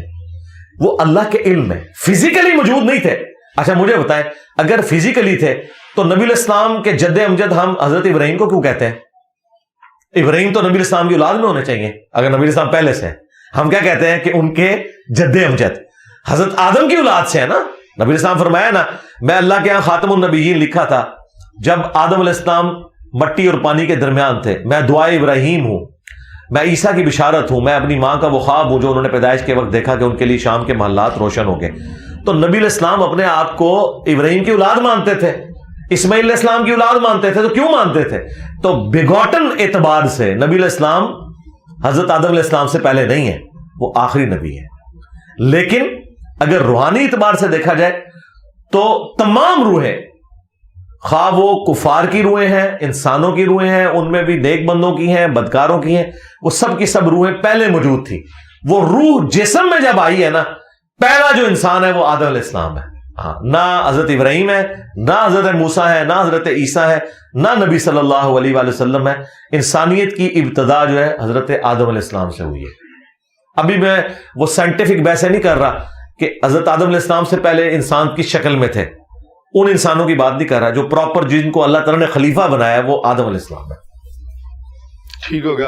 اچھا سر، ایک اور عقیدہ بڑا بیان کیا جاتا ہے، آپ کہا جاتا ہے کہ آپ محمد ابن عبد الوہاب سے بہت زیادہ متاثر ہیں. آپ خود کو وہابی بھی نہیں کہنے دیتے، ان سے بھی متاثر ہیں. اور یہ بھی کہا جاتا ہے کہ انہوں نے ہی سب سے پہلے میلاد کے خلاف بات کی اور مزارات گرائے، سارے معاملات کیے. تو آپ ان سے بھی متاثر ہیں، خود کو وہابی بھی نہیں کہنے دیتے، یہ کیا معاملہ ہے؟ میں تو اعلیٰ حضرت سے بھی متاثر ہوں، میں تو باپا جانی سے بھی متاثر ہوں. تو متاثر ہونے کا مطلب یہ نہیں ہے کہ کسی کے غلط نظریات کو ہم انڈورس کریں گے. اچھا، باقی رہ گیا محمد بن عبد الوہاب صاحب. ان سے پہلے ابن تیمیہ نے بھی اس میلاد کے اوپر گرفت کی ہے، اقتداء الصراط المستقیم. جی بالکل. اگرچہ اس میں ان سے تھوڑی مس ہینڈلنگ ہوئی. انہوں نے کہا کہ اس کے پیچھے جو نیت ہے اس پہ ثواب ہوگا، عمل یہ بدعت ہے. ہم تو ان باتوں کو غلط سمجھتے ہیں. ہم یہ کہتے ہیں کہ یہ مروجہ میلاد جو ہے یہ نبی الاسلام سے ثابت نہیں ہے. ہاں، جو وہ والا میلاد ہے جس کا میں نے ذکر کیا وہ آپ ضرور کریں، روزہ بھی رکھیں، جمعے کے خطبات میں نبی الاسلام کی مبارک سیرت کا، صورت کا، آپ کے معجزات کا ذکر کریں. رہ گیا محمد بن عبد الوہاب صاحب کے نظریات. ان کی جو بات قرآن و سنت کے مطابق ہے وہ ہم لے لیتے ہیں، جو نہیں ہے وہ ہم نہیں لیتے. آپ محمد بن عبد الوہاب کی بات کر رہے ہیں، ان کو تو بمشکل 200-250 سال ہوئے ہیں. ہم تو بات بخاری مسلم کی کر رہے ہیں. اس کی وجہ سے کوئی مجھے کہنا شروع کر دے گا کہ میں امام بخاری کا ماننے والا ہوں. میں نبی الاسلام کی احادیث کی بات کرتا ہوں. میرا 1 یا 2 لیکچر ہے محمد بن عبد الوہاب صاحب کے بارے میں، وہ بھی کلپ ہے جس میں ان کے اوپر الزام لگایا گیا تھا کہ انہوں نے کہا تھا کہ میں روزہ رسول ختم کر دوں گا. میں نے کہا تھا جھوٹوں پہ اللہ کی لعنت، انہوں نے کبھی نہیں کہا. وہ اختلاف صرف گنبد خضرا پر ہے، اور وہ بالکل درست ہے. گنبد خضرا تو 678 ہجری میں رکھا گیا. پہلے 650 سال کے مسلمانوں نے گنبد خضرا کیوں نہیں رکھا جبکہ ٹیکنالوجی بھی تھی؟ آیا صوفیہ استنبول میں جو ہے نا، یہ نبی الاسلام کی پیدائش سے بھی 35 سال پہلے بنا ہے. گنبد خضرا سے بھی کتنا بڑا وہ گنبد ہے. صحابہ کرام نے سونے کا گنبد رکھ دینا تھا اگر جائز ہوتا. حضرت عمر کے پاس آج کا اربوں ڈالر جزیہ رومن امپائر کا آتا تھا، لیکن انہیں پتا تھا کہ مسلم کی حدیث ہے، میں تمہیں منع کرتا ہوں قبروں کو پکا کرنے سے، قبروں پر عمارت بنانے سے اور ان پر بیٹھنے سے. صحابہ، تابعین، تبع تابعین نے کام نہیں کیا. حالانکہ تابعین کے دور میں کچھ صحابہ بھی زندہ تھے تو یہ قبۃ الصخرہ بنایا گیا، ڈوم آف دا راک، گولڈن ڈوم جو یروشلم میں عبد الملک بن مروان نے بنوایا تھا یہ. لیکن اسی دور میں اس نے روزہ رسول کے اوپر کوئی گنبد نہیں بنوایا. اسے پتا تھا کہ یہ کام غلط ہے. یہ تو ایک ایوبی ڈائنسٹی کا بادشاہ تھا، مملوک سلطنت کا، ملک المنصور، اس نے بنوایا تھا 678 ہجری میں. اور جس نے مشورہ دیا تھا وہ بعد میں معزول ہو گیا. لوگوں نے کہا کہ اسے سزا ملی ہے اس کام کی. وفاء الوفاء کتاب آپ دیکھ لیں مدینے کی تاریخ کے اوپر، پوری دنیا میں اردو ترجمے کے ساتھ آ چکی ہوئی ہے، علامہ سبودی کی، اس میں یہ لکھا ہوا ہے. لیکن گنبد خضرا اگر آپ گرا دیں تو کفار کیا سوچیں گے؟ وہ ایک سمبولک بن گیا مدینے کے حوالے سے، رسول اللہ کی قبر کا ایک نشانی وہ بن گئی، سمبولک چیز ہے، تو وہ کیا سوچیں گے؟ جی اپنے ہی نبی کے اوپر سے وہ ایک معاملہ ہٹا رہے ہیں۔ دیکھیں پہلی تو بات ہے، ہم نے کبھی نہیں کہا کہ گنبد خضرا کو گراتے ہیں، ہم نے یہ کبھی نہیں کہا۔ ہم کیا جی میں بتاتا ہوں کیا کہ میں نے کہا گنبد خضرا کو اتار لیں۔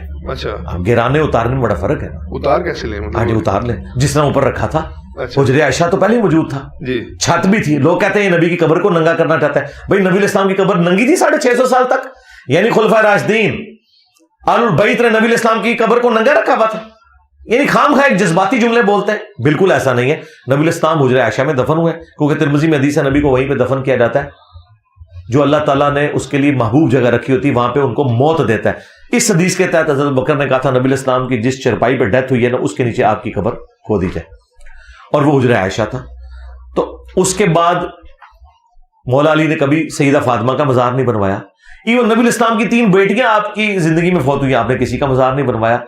گنبد خضرا بعد میں رکھا گیا، ایک کام بعد میں ہوا ہے، اور اس کام کو اس وقت مسلمانوں نے غلط بھی سمجھا۔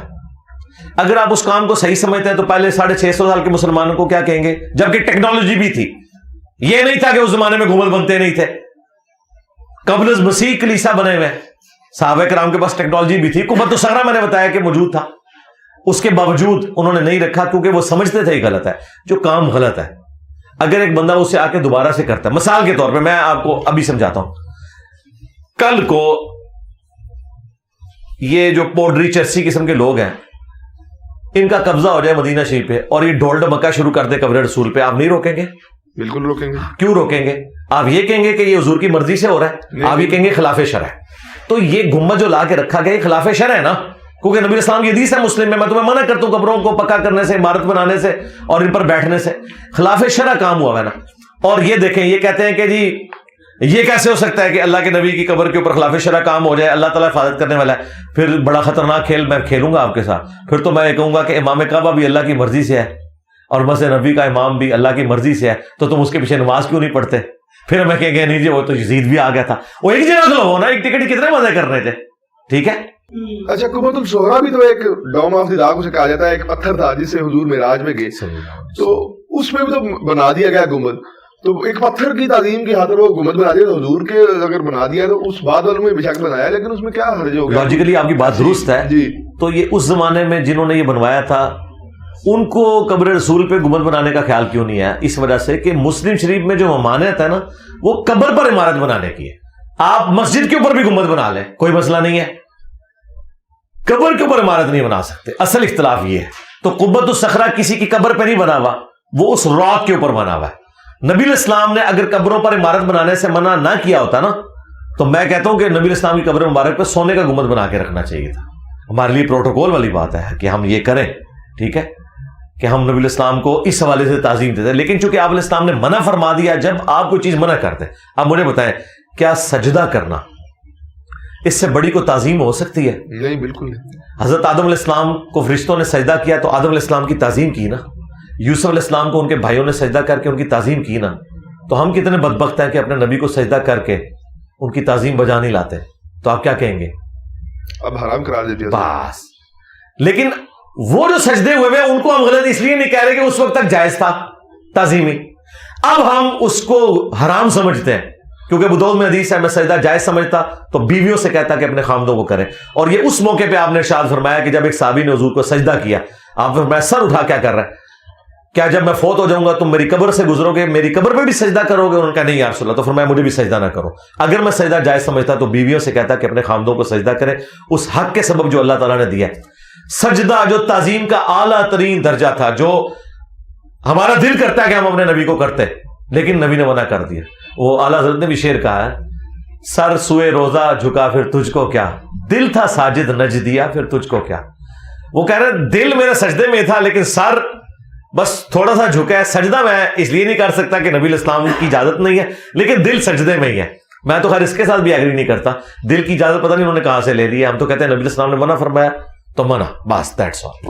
لیکن یہ فتنے کا باعث بنے گا نا، اگر گنبد خضرا کو ہٹا دیا جاتا ہے تو کتنے مسلمانوں کا، ہاں اس کے اوپر میں مانتا ہوں جی، اسی وجہ سے سعودی حکومت نے نہیں ہٹایا. ہاں جی, تو پھر انہوں نے نہیں ٹھیک کیا یا نہیں کیا, آپ مطلب اس کو یوں ہی سمجھیں جو بخاری مسلم حدیث ہے, اے عائشہ تیری قوم نئی نئی جھالی سے نہ پھری ہوتی تو میں حتیم کو توڑ کے قبلے میں داخل کرتا. لیکن اس کا یہ مطلب نہیں کہ حضور خوش ہیں کہ کعبہ جو ہے وہ اس طرح ہو. نبی السلام نے کہا میری خواہش ہے کہ کعبے کو ابراہیمی بنیادوں کے اوپر تعمیر کروں, اور بخاری مسلم میں آیا کہ عبداللہ ابن زبیر نے کر بھی دیا تھا. یہ تو حجاج ابن یوسف نے پنگا کیا ہے, ادروائز حتیم کعبے میں داخل ہو چکا تھا, اور انہوں نے تصدیق کی تھی اما عائشہ سے. اما عائشہ نے کہا نبی الاسلام کی خواہش تھی, تو ان کا اما آج تو اسلام غالب ہے, میں خواہش پوری کروں گا. انہوں نے یہ کر دیا تھا. یہ حجاج نے توڑوا کے نا وہ آل زبیر اور آل امیہ کی ضد میں آ کے اس نے دوبارہ سے وہ کیا. اگر نہ ہوا ہوتا نا آج حتیم کعبے کے اندر ہی ہونا تھا. میں کہتا ہوں سعودی حکومت جتنی سٹرونگ تھی نا, ان کا یہ کام بنتا تھا کہ کنسنسس کے ساتھ, کسی نے بھی نہیں بولنا تھا. وقتی طور پہ بولتے خاموش ہو جاتا ہے, لیکن کم از کم یہ مزارات جو دنیا میں بن رہے ہیں اس کی بنیاد کے اوپر, تو اگر نہیں کر سکے تو انشاءاللہ ہم امام مہدی کا انتظار کر رہے ہیں. امام مہدی انشاءاللہ یہ کام کریں گے, انشاءاللہ سنت کو اسٹیبلش کریں گے انشاءاللہ. قبر رسول پہ جانے کا آپ کا کیا عقیدہ ہے کہ وہاں پہ جانے کا کتنا ثواب ہے؟ میں نے تو سنا ہے جو وہابیزم کے ماننے والے ہیں وہ تو قبر رسول پہ جانے کے انکار ہیں, بلکہ شعر بھی آیا کہ اے ظاہر بتھا تو چلا جا مدینے کو اور ابلیس تو تجھے روکے گا, اس طرح کا کوئی شعر بھی پڑھا جاتا ہے. پتہ نہیں, باقاعدہ طور پہ روکتے بھی ہیں وہابی کچھ نا؟ نہیں کوئی وہابی نہیں روکتا, ہم وہابیوں کے کوئی نمائندہ نہیں ہے, لیکن بالکل جھوٹ ہے. دیکھیں مفتی اعظم سعودیہ نے ایک کتاب چھاپی ہوئی ہے جس میں روزہ شریف کی حاضری کا لکھا ہوا ہے. اس میں انہوں نے باقاعدہ لکھا ہے کہ نبی الاسلام اپنی وفات کے بعد بھی اسی طریقے سے قابل احترام ہے جس طرح اپنی زندگی میں آپ کی قبر مبارک کے پاس بلند نہ کی جائے آواز. اور باقاعدہ انہوں نے وہی طریقہ لکھا ہے جو اہل سنت کے ہاں کتابوں میں ہے, 4 کتابوں میں, الموطا امام مالک میں, سنن کبریٰ البیہقی میں, المصنف ابن ابی شیبہ میں, فضل الصلاۃ علی النبی میں, کہ عبداللہ بن عمر جب بھی سفر پہ جاتے یا واپس آتے پہلے مسجد نبی میں 2 نفل پڑھتے, اس کے بعد قبر رسول پر حاضر ہو کر پڑھتے السلام علیک یا رسول اللہ. پھر حضرت ابو بکر کی قبر پر آ کر عرض کرتے السلام علیک یا ابا بکر, پھر السلام علیک یا عمر. یہ آپ کی روٹین تھی. تو السلام علیک یا رسول اللہ قبر رسول پر پڑھنا اس کے اوپر امت کا اجماع ہے. بلکہ میں آپ کو بتاؤں جو سعودیہ کا چینل ہے نا جو لائیو آ رہا ہوتا ہے مسجد نبوی سے, وہ جب اذان سے پہلے روزہ شریف کے سامنے کیمرے کو لے کے آتے ہیں تو وہ بھی پڑھ رہا ہوتا ہے السلام علیکم یا رسول اللہ, کیونکہ وہ لائیو آ رہا ہوتا ہے. اور اس لائیو چینل پہ میں بھی الحمدللہ جتنی بار سامنے آؤں میں السلام علیکم یا رسول اللہ پڑھتا ہوں. ایون ہمارے لائیو سٹریم میں ایک بندہ آ گیا تھا اور وہ ریئل ٹائم روزہ شریف پہ کھڑا تھا. اس نے جعلی شریف سے نہیں, باہر گمبد کی سیدھ میں کھڑے ہو کر جب اس نے وہ کیمرہ دکھایا تو میں نے السلام علیکم یا رسول اللہ ویڈیو میں پڑھا, کیونکہ نبی السلام کا روزہ شریف میرے سامنے تھا. ٹھیک ہے, وہ تو ویڈیو میں سامنے تھا, تو پھر اس میں تو بس سامنے نہیں, میں ویسے بھی نماز میں پڑھتا ہوں. اچھا, السلام علیکم ایھا النبی. لیکن عقیدہ کیا ہے جو بخاری مسلم میں ہے کہ جب تم پڑھو گے السلام علینا وعلی عباد اللہ الصالحین تو زمین و آسمان میں تمام نیک بندوں تک اللہ تعالیٰ تمہارا سلام پہنچا دے گا. ہم السلام علیکم یا رسول اللہ پڑھتے ہیں, نماز میں بھی پڑھتے ہیں, نماز کے علاوہ بھی پڑھتے ہیں, لیکن پیچھے جو عقیدہ ہے نا وہ یہ ہے کہ ہمارا صلاۃ و سلام اللہ تعالیٰ اپنے نبی تک پہنچاتا ہے. یہ یہاں پہ آگے اختلاف ہو جاتا ہے جب آپ کہتے ہیں وہ خود سنتے ہیں, دور و نزدیک کے سننے والے وہ کان, یہ جو آپ کرتے ہیں نا اس میں ہم کہتے ہیں کہ یار یہ آپ غلو کر رہے ہیں دین میں.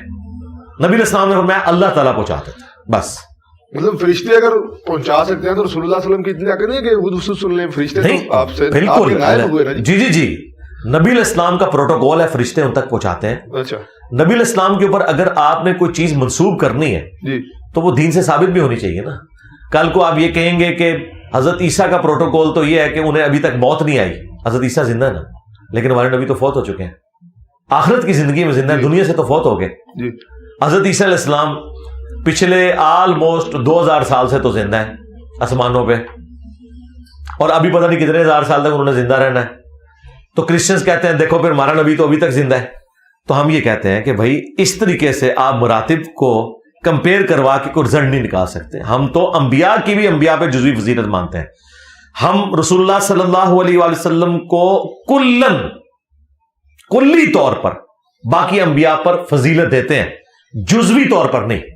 جزوی طور پر بعض انبیاء کو نبی الاسلام پر فضیلت ہے. مثلا وَكَلَّمَ اللَّهُ مُوسَىٰ تَكْلِيمًا, اس پلانٹ ارتھ پہ صرف موسیٰ علیہ السلام ہے جن کے ساتھ اللہ نے کلام کیا ہے. ہمارے نبی کے ساتھ بھی نہیں کیا, وہ صرف شب معراج ہوا, دنیا میں نہیں ہوا.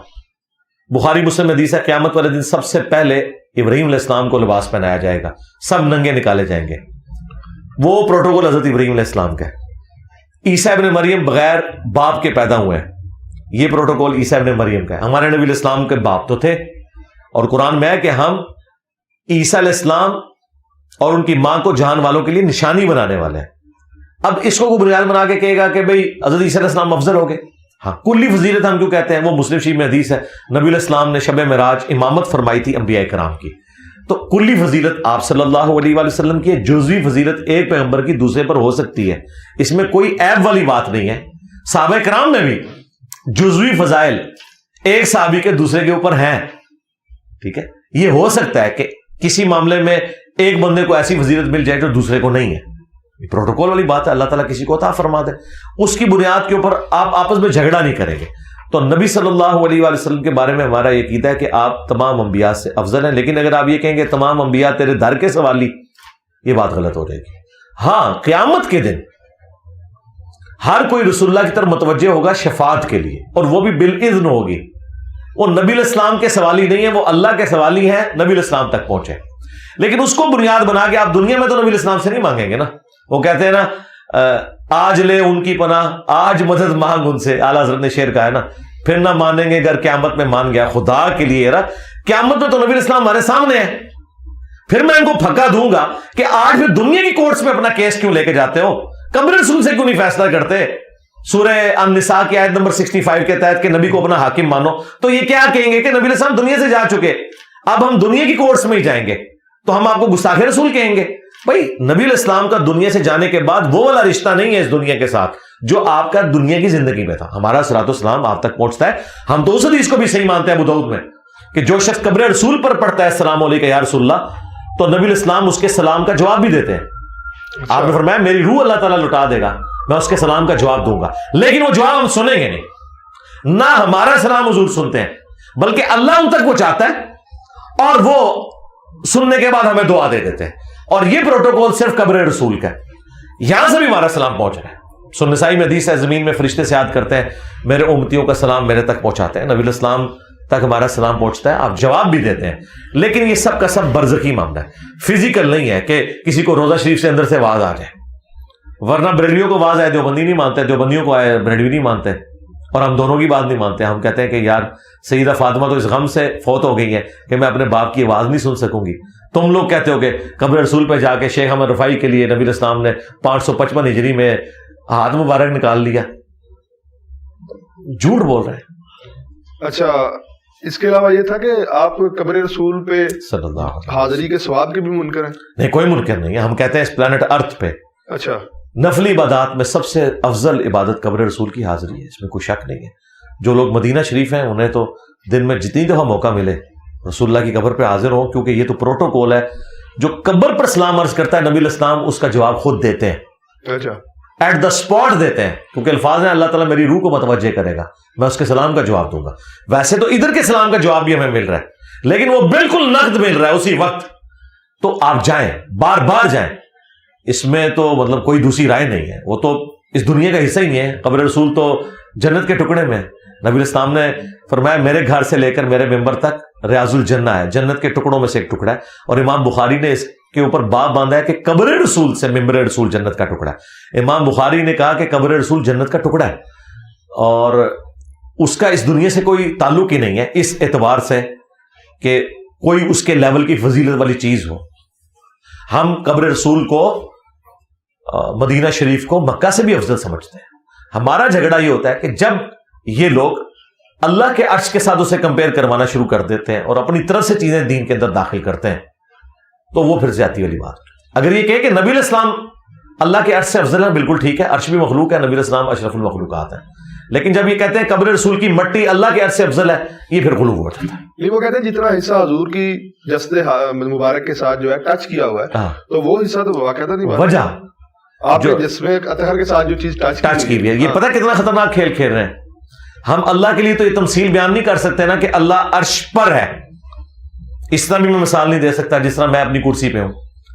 یہ مثال ہی دینا چاہتے ہیں کہ جس عرش کے اوپر اللہ ہے نا اس کی فضیلت کم ہے، اور جس مٹی کے ٹکڑے کے اوپر نبی ہے نا اس کی فضیلت زیادہ ہے. یہ خطرناک شیطانی کھیل یہ کھیل رہے ہوتے ہیں. اس وجہ سے ہم انہیں کنڈیم کرتے ہیں. جب ہم یہ بات کرتے ہیں وہ کہتے ہیں نہیں نہیں، اللہ تعالیٰ کوئی عرش نے کوئی اللہ کو اٹھایا ہوا ہے. بھائی اللہ تو کہہ رہا ہے نا الرحمن علی العرش استویٰ، جو اعلیٰ حضرت نے صحیح ترجمہ کیا ہے، رحمان اپنے عرش پر مستوی ہوا جیسا کہ اس کی شان کے لائق ہے. بہرحال اللہ نے عرش کو اپنے ساتھ منسوب کیا ہے نا. اللہ کا پائے حکومت، پائے تخت کیا ہے؟ عرش. سورہ بنی اسرائیل میں ہے کہ اللہ کے ساتھ اگر کوئی اور الہ ہوتا تو ضرور عرش کا راستہ تلاش کرتا تاکہ اس پہ قبضہ کر لے. دنیا میں بھی چھوٹے چھوٹے مہاراجوں کی خواہش ہوتی ہے نا کہ بڑے راجے کے تخت کے اوپر قبضہ کر لیں. تو یہ قرآن کے الفاظ ہیں کہ اگر اللہ کے ساتھ کوئی اور الہ ہوتا نا تو اس تلاش میں ہوتا کہ عرش پہ کسی طریقے سے قبضہ کر لے. یعنی اللہ تعالیٰ اپنا دارالحکومت کہہ لیں یا اپنا جو تخت ہے حکومت کا وہ عرش کو قرار دے رہا ہے. اس اعتبار سے نہیں کہ کوئی اللہ اس پہ بیٹھا ہوا ہے یا عرش نے کوئی اللہ کو اٹھایا ہوا ہے، نہیں. اب آپ اس کو قبر رسول کے ساتھ جب کمپیئر کرواتے ہیں اور پھر کہتے ہیں حصہ زمین جو حضور سے ٹچ ہے، بھائی جو حضور سے ٹچ ہے حصہ زمین وہ نبی الاسلام کے جسم کا ٹکڑا نہیں ہے. لیکن خمیر تو وہاں سے اٹھایا گیا، خمیر اٹھا لیا نا، جو اٹھ گیا ختم. ورنہ اگر خمیر اٹھایا گیا پھر ابو بکر عمر کے خمیر کہاں سے اٹھے؟ وہ بھی تو وہیں سے اٹھے. تو پھر آپ یہ بھی کہیں. اور پھر آخری بات جو اتنے بڑا جھوٹ انہوں نے بولا ہے، جو حصہ زمین حضور کو ٹچ کر رہا ہے، حضور کو تو کوئی حصہ زمین ٹچ ہی نہیں کر رہا. مسلم شریف میں حدیث ہے نبی الاسلام کی قبر میں پہلے سرخ چادر بچھائی گئی، اس کے اوپر آپ کی میت لٹائی گئی ہے. آپ تو زمین سے ٹچ ہی نہیں کر رہے. تو یہ کہیں کہ جی جو نبی الاسلام کو ٹچ کر رہی ہے چادر، آپ کا کفن مبارک، اور اس سے بڑھ کر تو آپ کے بال مبارک ہیں. آج تک کسی صحابی نے کہا کہ حضور کے بال مبارک اللہ کے عرش سے افضل ہے، آپ کا کرتا مبارک اللہ کے عرش سے افضل ہے؟ ان کے پاس تو تھے بال مبارک جو حضور کے جسم کے ٹکڑے ہیں اوریجنل. قبر رسول جسم کا ٹکڑا نہیں ہے، بلکہ وہ خمیر جو اٹھ گیا وہ اٹھ گیا. باقی جو ہے اگر آپ اس کو کہیں گے تو پورا ریاض الجنہ پھر اس صرف قبر رسول کی یوں بات کر رہے ہیں. تو نبی الاسلام کے جو اپنے جسم کا حصہ ہے اس کو کسی صحابی نے نہیں کہا کہ اللہ کے عرش سے افضل ہے. یہ تو مفتی احمد خان نعیمی نے کہا کہ جی حضرت آمنہ کا پیٹ جو ہے اللہ کے عرش سے افضل ہے، بلکہ انہوں نے تو لکھا ہے مشکات کی شرح میں اور قرآن کی شرح میں شرح ہو رہی لا الہ الا انت سبحانک انی کنت من الظالمین دی. وہ کہتے ہیں وہ مچھلی جس کے پیٹ میں یونس رہے وہ بھی اللہ کے عرش سے افضل ہے. من دسو اے لکھا ہے مفتی احمد نعیمی نے. ان دسو کتنے رکدا پہ آئے کتنے روکا میں کدھر سے میں نے روکنا نہ کیا کہ میرے نبی سا ہے ہی کوئی نہیں، تیرے بابے تے شاہی کوئی نہیں، بلکہ تمہیں کہاں گا تھوڑے بابے تے شاہی کوئی نہیں. اچھا، محفل جو نعت ہوتی ہے اس کے بارے میں بھی آپ کا عقیدہ پوچھنا چاہوں گا. کچھ صحابہ بیٹھے تھے مسجد نبی شریف میں، تو سیدنا عمر آئے، انہوں نے کہا کہ تم کیا کر رہے ہو؟ تو غالباً حضرت ابو ہریرہ تھے، انہوں نے کہا کہ میں یہی کام جو ہے تو تیرے سے بہتر شخص کے سامنے ہم کرتے رہے، نعت شریف کو پڑھے تھے. جی احسان ابن ثابت، یہ بخاری مسلم میں تو ہم قائل ہیں. تو پھر وہ جو نعت خوانی ہو رہی ہوتی ہے میلاد شریف کے موقع تو کریں نعت جہاں کہیں ہو رہی ہو مجھے بھی بتائیں، میں بھی اس میں شامل ہوں گا. یہ نعتیں نہیں پڑھ رہے ہوتے ہیں، اچھا یہ استغاثے کر رہے ہوتے ہیں. لیکن اگر وہ لوگ ایک مجھے بتائیں یہ کون سی نعت ہے مجھے در پہ پھر بلانا مدنی مدینے والے، یہ نعت ہے؟ یہ ایک وسیلے کے ذریعے سے کہا جا رہا ہے. یہ نعت کہاں سے ہوگی؟ نعت تو یہ ہے مصطفیٰ جان رحمت پہ لاکھوں سلام، ہاں شمع بزم ہدایت پہ لاکھوں سلام. جی جی ٹھیک ہے، یہ نعت ہے.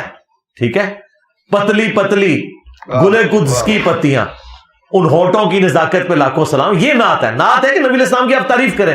آپ حضور سے مدد مانگ رہے ہیں، آپ حضور کا دل دکھا رہے ہیں، بالکل اس طریقے سے جس طرح کرسچن عیسیٰ ابن مریم کو جب خدا کا بیٹا کہتے ہیں، ہم کہتے ہیں تم عیسیٰ ابن مریم کا دل دکھا رہے ہو. ان کی یہ تعلیمات نہیں تھی. اور نبی اسلام کی حدیث بخاری میں دیکھنا میری شان کو اس طرح بلند نہ کرنا جس طرح نصارہ نے اپنے پیغمبر کو بڑھا دیا. میں اللہ کا بندہ اور اس کا رسول ہوں، مجھے اللہ کا بندہ اور اس کا رسول کہنا. اور مسند احمد میں حدیث ہے اللہم لا تجعل قبری وثنا یعبد، اے اللہ میری قبر کو ایسا بت نہ بننے دینا کہ لوگ اس کی پوجا شروع کرتے ہیں. بخاری مسلم میں حدیث ہے نبی الاسلام اپنی وفات کے دنوں میں جب آپ کی بیماری چل رہی تھی بار بار اپنے چہرے اقدس سے چادر کو ہٹاتے اور پاس پانی کا پیالہ تھا اس سے ہاتھ گیلا کر کے چہرے پر ملتے اور بخار کی شدت کو ٹھنڈا کرتے اور ساتھ فرماتے لعن اللہ الیہود والنصارى اتخذوا قبور انبیاء مساجدہ، اللہ کی لعنت ہو یہود و نصارہ پر، انہوں نے اپنے نبیوں کی قبروں کو سجدہ گاہ بنا لیا تھا.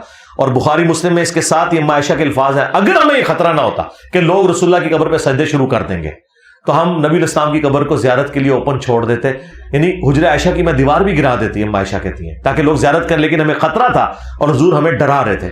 پھر بخاری مسلم دونوں میں حدیث ہے نبی الاسلام کی 3 بیویاں حضور کے پاس بیٹھی ہوئی ہیں آخری وقت میں، ام حبیبہ، ام سلمہ اور ام عائشہ. یہ 2 سینئر بیویاں ہیں ام سلمہ اور ام حبیبہ، کیونکہ انہوں نے ہجرت حبشہ کی ہوئی ہے اپنے ایکس ہسبینڈز کے ساتھ. اور وہ ذکر کر رہی تھی جب ہم حبشہ گئے تھے ہم نے ماریہ نام کا ایک گرجا دیکھا تھا، وہاں پہ تصویریں لٹک رہی تھی، نبی الاسلام تکلیف میں لیٹے ہوئے، اس حال میں بھی آپ سے صبر نہیں ہوا، آپ ایک دم متوجہ ہوئے اپنی بیماری کیا آپ نے فرمایا یہی ان میں خرابی تھی. جب کوئی نبی فوت ہو جاتا تھا, نیک آدمی مر جاتا تھا, اس کی قبر کے اوپر مسجد بنا لیتے تھے, پھر تصویریں لٹکاتے تھے. قیامت کے دن یہ بدترین مخلوق بنا کے اٹھائے جائیں گے.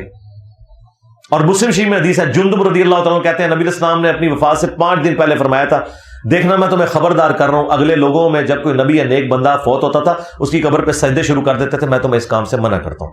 نبی علیہ السلام کو تو آخری وقت میں ایک ہی ٹینشن ہے کہ میری قبر کو کوئی بت نہ بنائے, میری قبر کے اوپر کوئی پوجا پاٹ نہ کرے.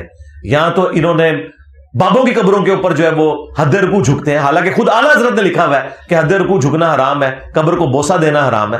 انہوں نے لکھا ہے کہ 2 اقوال ہے, لیکن وہ کہتے ہیں احوط یہی ہے کہ بوسہ نہ دیا جائے. جی بالکل, احوط یعنی احتیاط اسی میں, اور کہا ٹچ بھی نہیں کرنا, اور حد رکوع جھکنا انہوں نے کہا حرام ہے, یہ تو سیدھا جا کے گرتے ہیں. تو یہ مطلب اعلیٰ حضرت کی بھی یہ تعلیمات نہیں تھی, یہ پتہ نہیں کن کے پیچھے چل رہے ہیں. اعلیٰ حضرت کا آپ نے ذکر کیا, سیدہ اعلیٰ حضرت کی جو سیدی اعلیٰ حضرت کی جو تعلیمات ہیں ان سے تو آپ اتفاق نہیں کرتے. ابھی ان کی نعت آپ نے پڑھ دی مصطفیٰ. ہم اعلیٰ حضرت کی ہر اس بات سے اتفاق کرتے ہیں جو ٹھیک ہے, کیونکہ ہمارے نبی کی تعلیمات یہ ہیں کہ صحیح بات کی آپ نے تصدیق کرنی ہے. ان کی نعت خوانی پہ کیا خیال ہے آپ کا؟ جی نعت خوانی, میں نے تو یہ نعت پڑھی ہوئی ہے, میری تو ویڈیو میں ریکارڈ ہے. پیش حق مجدہ صفات کا سناتے جائیں گے, یہ بھی میں نے نعت پڑھی ہے. شفاعت کے آپ منکر نہیں ہیں؟ جی شفاعت کے ہم کیوں منکر ہیں؟ ہم شفاعت کے منکر ہیں ان لوگوں کے حق میں جو شرک کرتے ہیں کہ آپ کو شفاعت نہیں ملنی. شفاعت ہمارا حق ہے, ہم موحدین ہیں. ہاں آپ ہماری پوری امت کی تکفیر کریں. نہیں, پوری امت کی نہیں کر رہے. اب آپ نے جو کہ سیدھا کہا ہم شفاعت کے منکر ہیں, تو ہم بتا رہے ہیں کس کے منکر ہیں. آپ بھی منکر ہیں. بخاری مسلم میں حدیث موجود ہے, اللہ تعالیٰ نے ہر نبی کو ایک دعا دی تھی جو دنیا میں اس نے کر لی. میں نے اپنی دعا سنبھال کے رکھی ہے, میں اس دعا کے ذریعے قیامت کے دن شفاعت کروں گا, اور میری شفاعت میں سے میرے ہر امتی کو حصہ ملے گا سوائے اس کے جس نے شرک کیا ہوا. یہ نبی کا فرمان ہے, یہ میرا کہنا نہیں ہے. شرک نہیں کرتے, تعویل کے ساتھ. آگے میں جاتا ہوں, تعویل پہ بھی آتا ہوں. تو نبی علیہ السلام نے فرمایا کہ مشرک کو یعنی شرک کا نام تو لینے دینا. آپ لوگ الرجی کیوں ہوتے ہیں اس لفظ سے؟ اگر آپ نہیں کر رہے تو الرجی کیوں ہوتے ہیں؟ آپ نے گستاخی کے فتوے لگائے, میں تو کوئی الرجی نہیں ہوا, میں نے تو جواب دیا ہے کہ یار یہ اس طرح نہیں اس طرح. آپ بھی تسلی سے سنیں کہ بھائی نبی علیہ السلام نے کہا کہ مشرک کے لیے شفاعت نہیں ہے. اچھا. شب معراج عبداللہ ابن مسعود کہتے ہیں نبی علیہ السلام کو 3 تحفے ملے. نمبر 1, آپ صلی اللہ علیہ وسلم کو اللہ تعالیٰ نے 5 نمازوں کا گفٹ دیا. نمبر 2, سورۃ البقرہ کی آخری 2 آیات. اور نمبر 3, آپ کا جو امتی شرک نہیں کرتا ہوگا نا میں اسے بخش دوں گا. یہ 3 تحفے آپ کو شب معراج ملے ہیں. تو شرک بڑا سینسٹیو ایشو ہے. اچھا مجھے بتائیں, درباروں پہ جا کے جو سیدھے جا کے گر رہے ہیں, لیکن مجھے بتائیں یہ وہابی ہیں جو گرتے ہیں, یہ ہے کس کی مخلوق ہے؟ مطلب جن کی ہے وہی سنبھالے نا جی, کوئی خلائی مخلوق تو نہیں ہے یہ, ٹھیک ہے. اور ان مزادات کے اوپر ان کاموں کو روکنا کس کی ذمہ داری ہے؟ اچھا آپ روکتے ہیں, آپ کو مبارک ہو. آپ جیلم بھی تشریف لیں, جیلم میں بھی اس وقت درجنوں مزارات ہیں جہاں پہ یہ کام ہو رہے ہیں. یہ خدمت کس نے کرنی ہے؟ یہاں پہ جلسے جلوس تو بریلوی کرنے کے لیے تیار ہے, لیکن یہ سارے کے سارے جو سرکس اور میلے ٹھیلے لگ رہے ہوتے ہیں اس کو رکوانے کے لیے تو کوئی تیار نہیں ہے. اگر کوئی اہل حدیث رکوائے گا اس کو کہتے ہیں یہ بزرگوں کا منکر ہے. آپ روک دیں کوئی نہیں, ٹھیک ہے, اور کسی کو روکنے نہیں دیتے, ٹھیک ہے. تو اس لیے ہم تو علمی جہاد کر کے آپ کو بتاتے ہیں کہ بھائی یہ غلط ہو رہا ہے, اس سے بچ جائیں. تو ہم کوئی منکر نہیں ہے نا نعت خوانی کے, ہم کہتے ہیں نعت پڑھیں یار, نبی علیہ السلام کی تعریف بیان کریں. آپ کو مشکل کشا اور حاجت روا اس اعتبار سے یعنی بنا کے پکارنا اور آپ سے دعائیں کرنا, ٹھیک ہے. یا رسول اللہ انظر حالنا, صحابہ نے تو نہیں کیا. بخاری مسلم حدیث ہے 70 صحابہ کو دھوکے سے شہید کیا گیا. انہوں نے شہید ہوتے وقت کہا اے اللہ ہمارے نبی کو ہمارے حال کی خبر کر دینا, ہم ان کے دین پر ثابت قدم ہے اور اپنے رب سے اس حال میں مل رہے ہیں کہ ہم اپنے رب سے راضی, ہمارا رب ہم سے راضی. حضور دنیا میں موجود ہے اور صحابہ کرام یا رسول اللہ انظر حالنا نہیں کہہ رہے. اس ایک حدیث نے 3 عقیدے کلیئر کر دی, اور اس میں الفاظ ہیں بخاری میں کہ حضرت جبرائیل نے آ کے خبر دی کہ آپ کے صحابہ کو یوں دھوکے سے شہید کر دیا گیا, اور انہوں نے کہا اے اللہ ہمارے نبی کو ہمارے حال کی خبر کر دینا. یعنی صحابہ کرام نبی علیہ السلام کو حاضر ناظر نہیں مانتے تھے, عالم الغیب نہیں مانتے تھے اس اعتبار سے. اور تیسرا, نبی صلی اللہ علیہ وآلہ وسلم سے مدد بھی نہیں مانگتے تھے, بلکہ انہوں نے کہا اے اللہ ہمارے نبی کو ہمارے حال کی خبر کر دینا. ہاں, نبی کو جب اللہ بتاتا ہے تو وہ تو اعلیٰ حضرت نے صحیح ترجمہ کیا ہے, اے غیب کی خبریں دینے والے, ٹھیک ہے نا. تو غیب کی خبر تو نبی علیہ السلام دیتے ہیں اللہ کے بتانے سے. مستعین بالصبر والصلاۃ, یہ کیا ہے پھر؟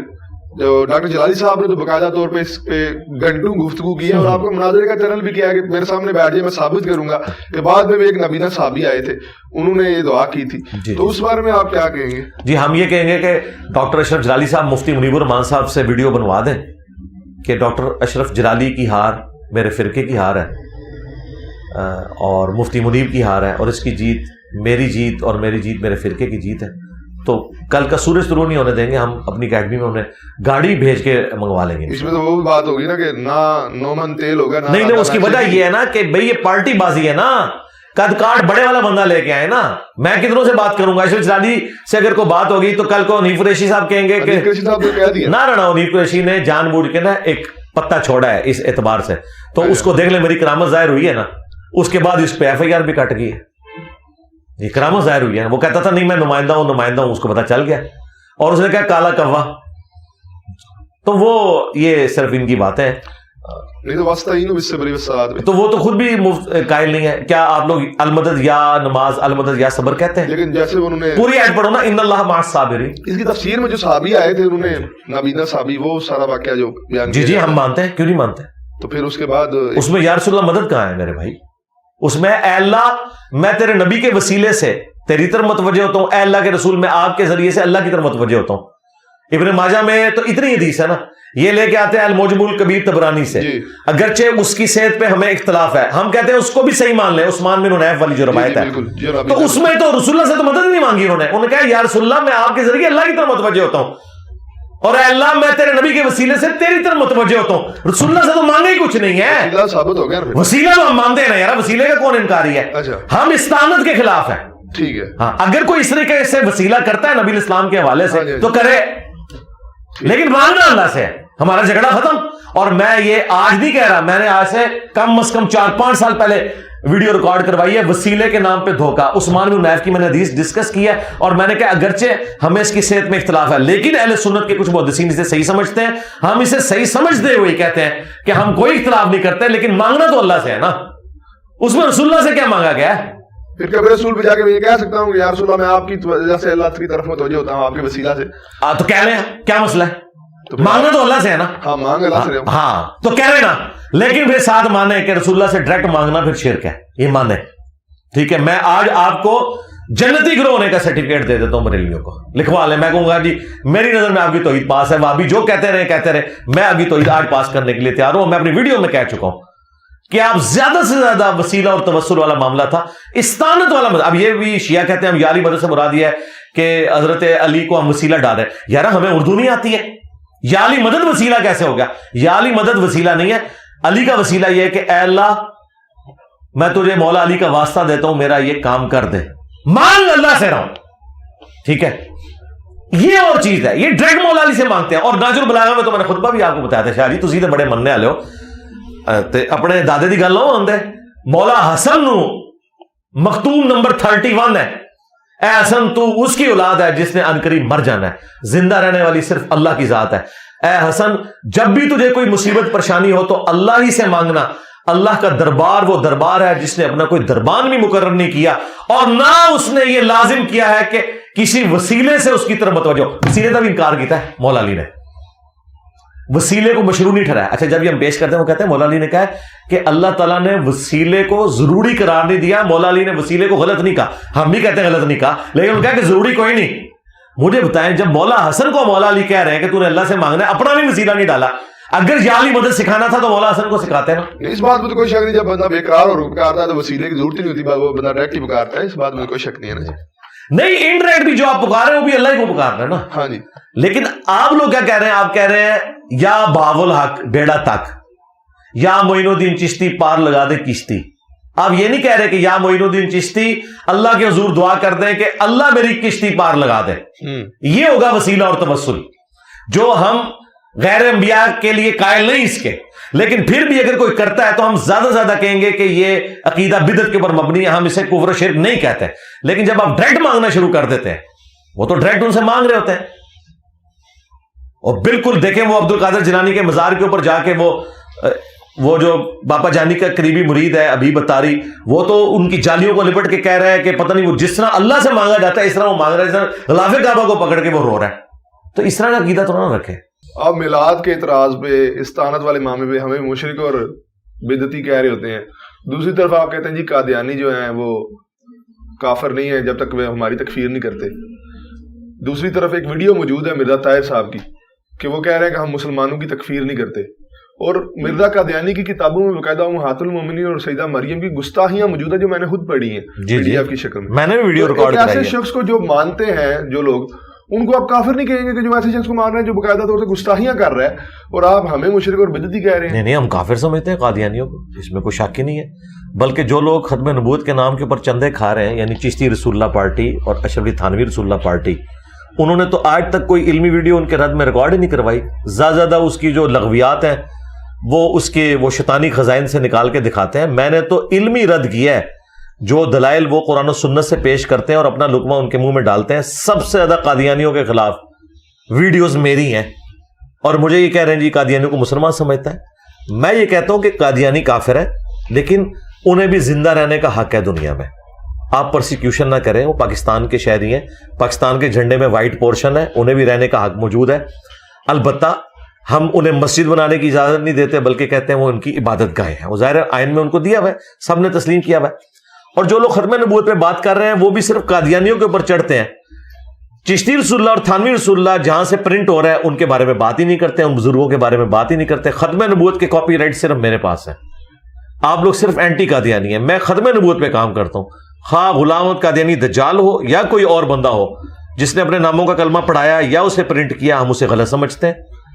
ہم نے کب کہا کہ قادیانی مسلمان ہے؟ ہم یہ کہتے ہیں جو یہ میں نے مثال پیش کی تھی وہ تعلیق بالمحال ہے. قرآن میں بالمحال تو نہ رہی نا مرزا صاحب کی سرکار، میں بتاتا ہوں وہ بھی آپ غلط بیانی کر رہے ہیں، ایسا نہیں. میں ابھی اس کو بھی ریبٹل کرتا ہوں. اچھا، تعلیق بالمحال یہ ہے، قرآن میں ہے قل ان کان للرحمن ولد فانا اول العابدین. اے نبی ان سے فرماؤ اگر بالفرض اللہ کا کوئی بیٹا ہوتا سب سے پہلے میں اسے پوج رہا ہوتا. اب چونکہ اللہ کا بیٹا نہیں ہے تو نبی الاسلام عیسیٰ ابن مریم کو نہیں پوچھیں گے. اب آپ کہہ رہے ہیں کہ تعلیق بالمحال کس طرح؟ جی اس طرح ہے، کل تک یہی بریلوی ہمیں بتایا کرتے تھے، کیونکہ ہم بھی 31 سال تک بریلوی رہے نا. اچھا، ہاں جی، وہ بھی کیا دن تھے، ہم بھی ایک جن تھے.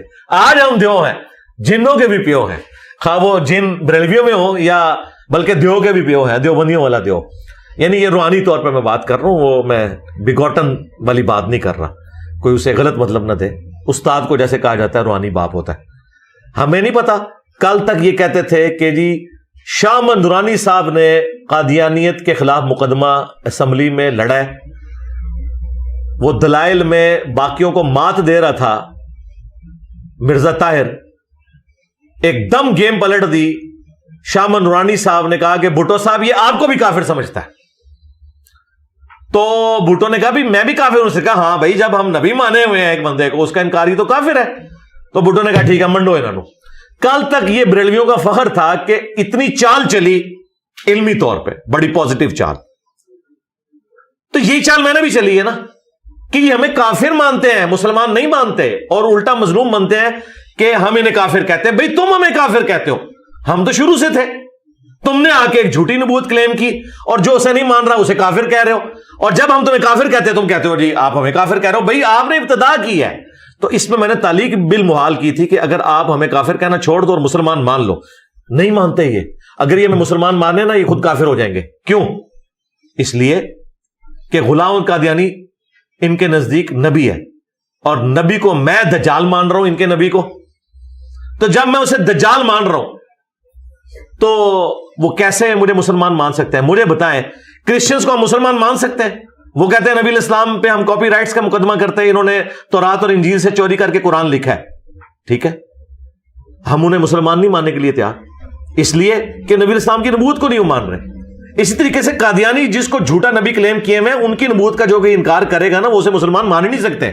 یہ بالکل غلط بات ہے کہ کہیں انہوں نے کہا. انہوں نے کبھی نہیں کہا. میرے پاس آج سے تقریباً 13-14 سال پہلے کچھ قادیانی آئے تھے قرآنی اکیڈمی میں. انہوں نے بھی یہ بات کی. میں نے کہا اپنے کسی مربی سے لکھوا کے لے آؤ کہ جو شخص غلام احمد قادیانی کو دجال مانے اس کے باوجود وہ مسلمان ہے. آج سرکار 14 سال ہو گئے جو مڑ کے نہیں آئے. ٹائم قیامت تک ہے. تسی گل کیتی ہے نہیں کتنے لکھی ہے انہوں نے کڈو اور اس نو انڈورس کراؤ. وہ کبھی بھی ماننے کے لیے تیار نہیں ہوتے. بھائی جھگڑے یہی ہے کیونکہ وہ اسے نبی مانتے ہیں، ہم اسے دجال مانتے ہیں. 30 جھوٹے دجالوں میں سے جو بخاری مسلم میں آیا قیامت اس وقت تک قائم نہیں ہوگی جب تک 30 جھوٹے دجال نہ پیدا ہو جائیں جن میں سے ہر ایک دعوی نبوت کرے گا. اور ابو داؤد ترمذی میں آگے الفاظ ہیں انا خاتم النبیین لا نبی بعدی. تو نبی علیہ السلام نے اس ختم نبوت کے عقیدے کو بالکل کرسٹل کلیئر کر کے بیان کیا, اس میں شیطان داخل ہو ہی نہیں سکتا. ختم نبوت کا جو معنی یا جس طریقے سے تفسیر قادیانیوں نے کی ہے یہ امت میں کبھی بھی نہیں رہی ہے, نہ یہ فٹ ان بیٹھتی ہے. البتہ کچھ مس ہینڈلنگ مسلمانوں کی طرف سے بھی ہوئی ہے خاتم اور خاتم کے لفظ کے اوپر. یہ بات درست ہے کہ قرآن میں خاتم کا لفظ ہے اور وہ ہے نبوت کی سٹیمپ, نبوت کی سیل, دونوں چیزیں درست ہیں. اور مسلم شریف میں خاتم کا لفظ بھی آیا ہے, سلسلہ نبوت کو ختم فرمانے والے. قادیانیوں کے لیے جواب ہے, یہ کہتے تھے خاتم کا لفظ دکھاؤ, مسلم میں موجود ہے. اب آ جائیں یہ جو خاتم ہے تو بھئی سیل آف دا پروفٹ یا سٹیمپ آف دا پروفٹ کا یہ معنی لینا کہ نبی علیہ السلام کے بعد جو امتی نبی آئیں گے وہ حضور کی مہر سے آئیں گے, بھئی یہ نہیں ہے. وہ سیل آف دا پروفٹ کا مطلب یہ ہے کہ ڈاکومنٹ کے اینڈ پہ سیل لگتی ہے, یا سٹیمپ بھی جو ہے نا وہ جج سٹیمپ لگا کے قلم توڑ دیتا ہے, اس کے بعد آپ اس ڈاکومنٹ میں کوئی چیز ایڈ نہیں کر سکتے. اور اس سے بڑھ کر ایک پریسیڈنٹ سیٹ ہے. سیدنا ابو بکر صدیق رضی اللہ تعالیٰ عنہ کے دور خلافت کے اندر 2 جھوٹے پیغمبر ظاہر ہوئے, بلکہ ایک عورت بھی, وہ تو رجوع کر گئی تھی, بلکہ یہ ایک ان میں سے جھوٹا پیغمبر بھی رجوع کر گیا تھا. مسلمہ کذاب کے خلاف قتال ہوا, اس نے رجوع نہیں کیا تھا, تو حضرت ابو بکر نے اسے امتی نبی کے طور پر ٹریٹ نہیں کیا.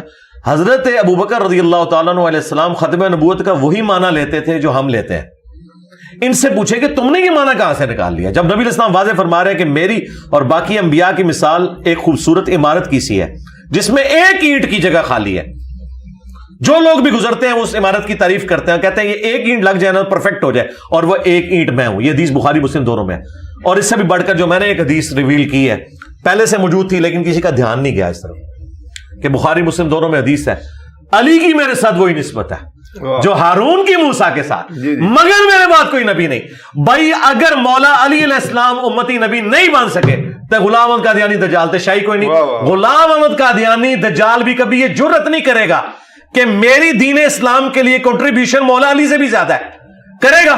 تو کہاں سے امتی نبی بن گیا جب مولا علی امتی نبی نہیں ہے, اور جب حضور ان کو ہارون کی طرح اپنے ساتھ رکھ رہے ہیں جس طرح موسیٰ اور ہارون تھے. موسیٰ اور ہارون دونوں پیغمبر تھے, حضور کہہ رہے ہیں وہی نسبت ہے مگر میرے بعد کوئی نبی نہیں ہے. انہوں نے آدھی حدیث بخاری سے لی کہ جی نبی علیہ السلام کے بیٹے ابراہیم کے بارے میں عبداللہ ابن ابی اوفا کہتے ہیں کہ اگر ابراہیم جوان ہوتا تو یہ نبی ہوتا, وہ کہتے ہیں نبوت جاری ہے. اور بھائی پوری حدیث پڑھو, اس میں آگے الفاظ ہیں کہ چونکہ نبی علیہ السلام خاتم النبیین ہے اس لیے اللہ تعالیٰ نے حضور کا کوئی اپنا بیٹا جوان نہیں ہونے دیا, ورنہ یہ اللہ تعالیٰ کا تقاضا تھا نا کہ ابراہیم کا بیٹا پیغمبر ہے تو محمد کا بیٹا بھی پیغمبر ہوتا.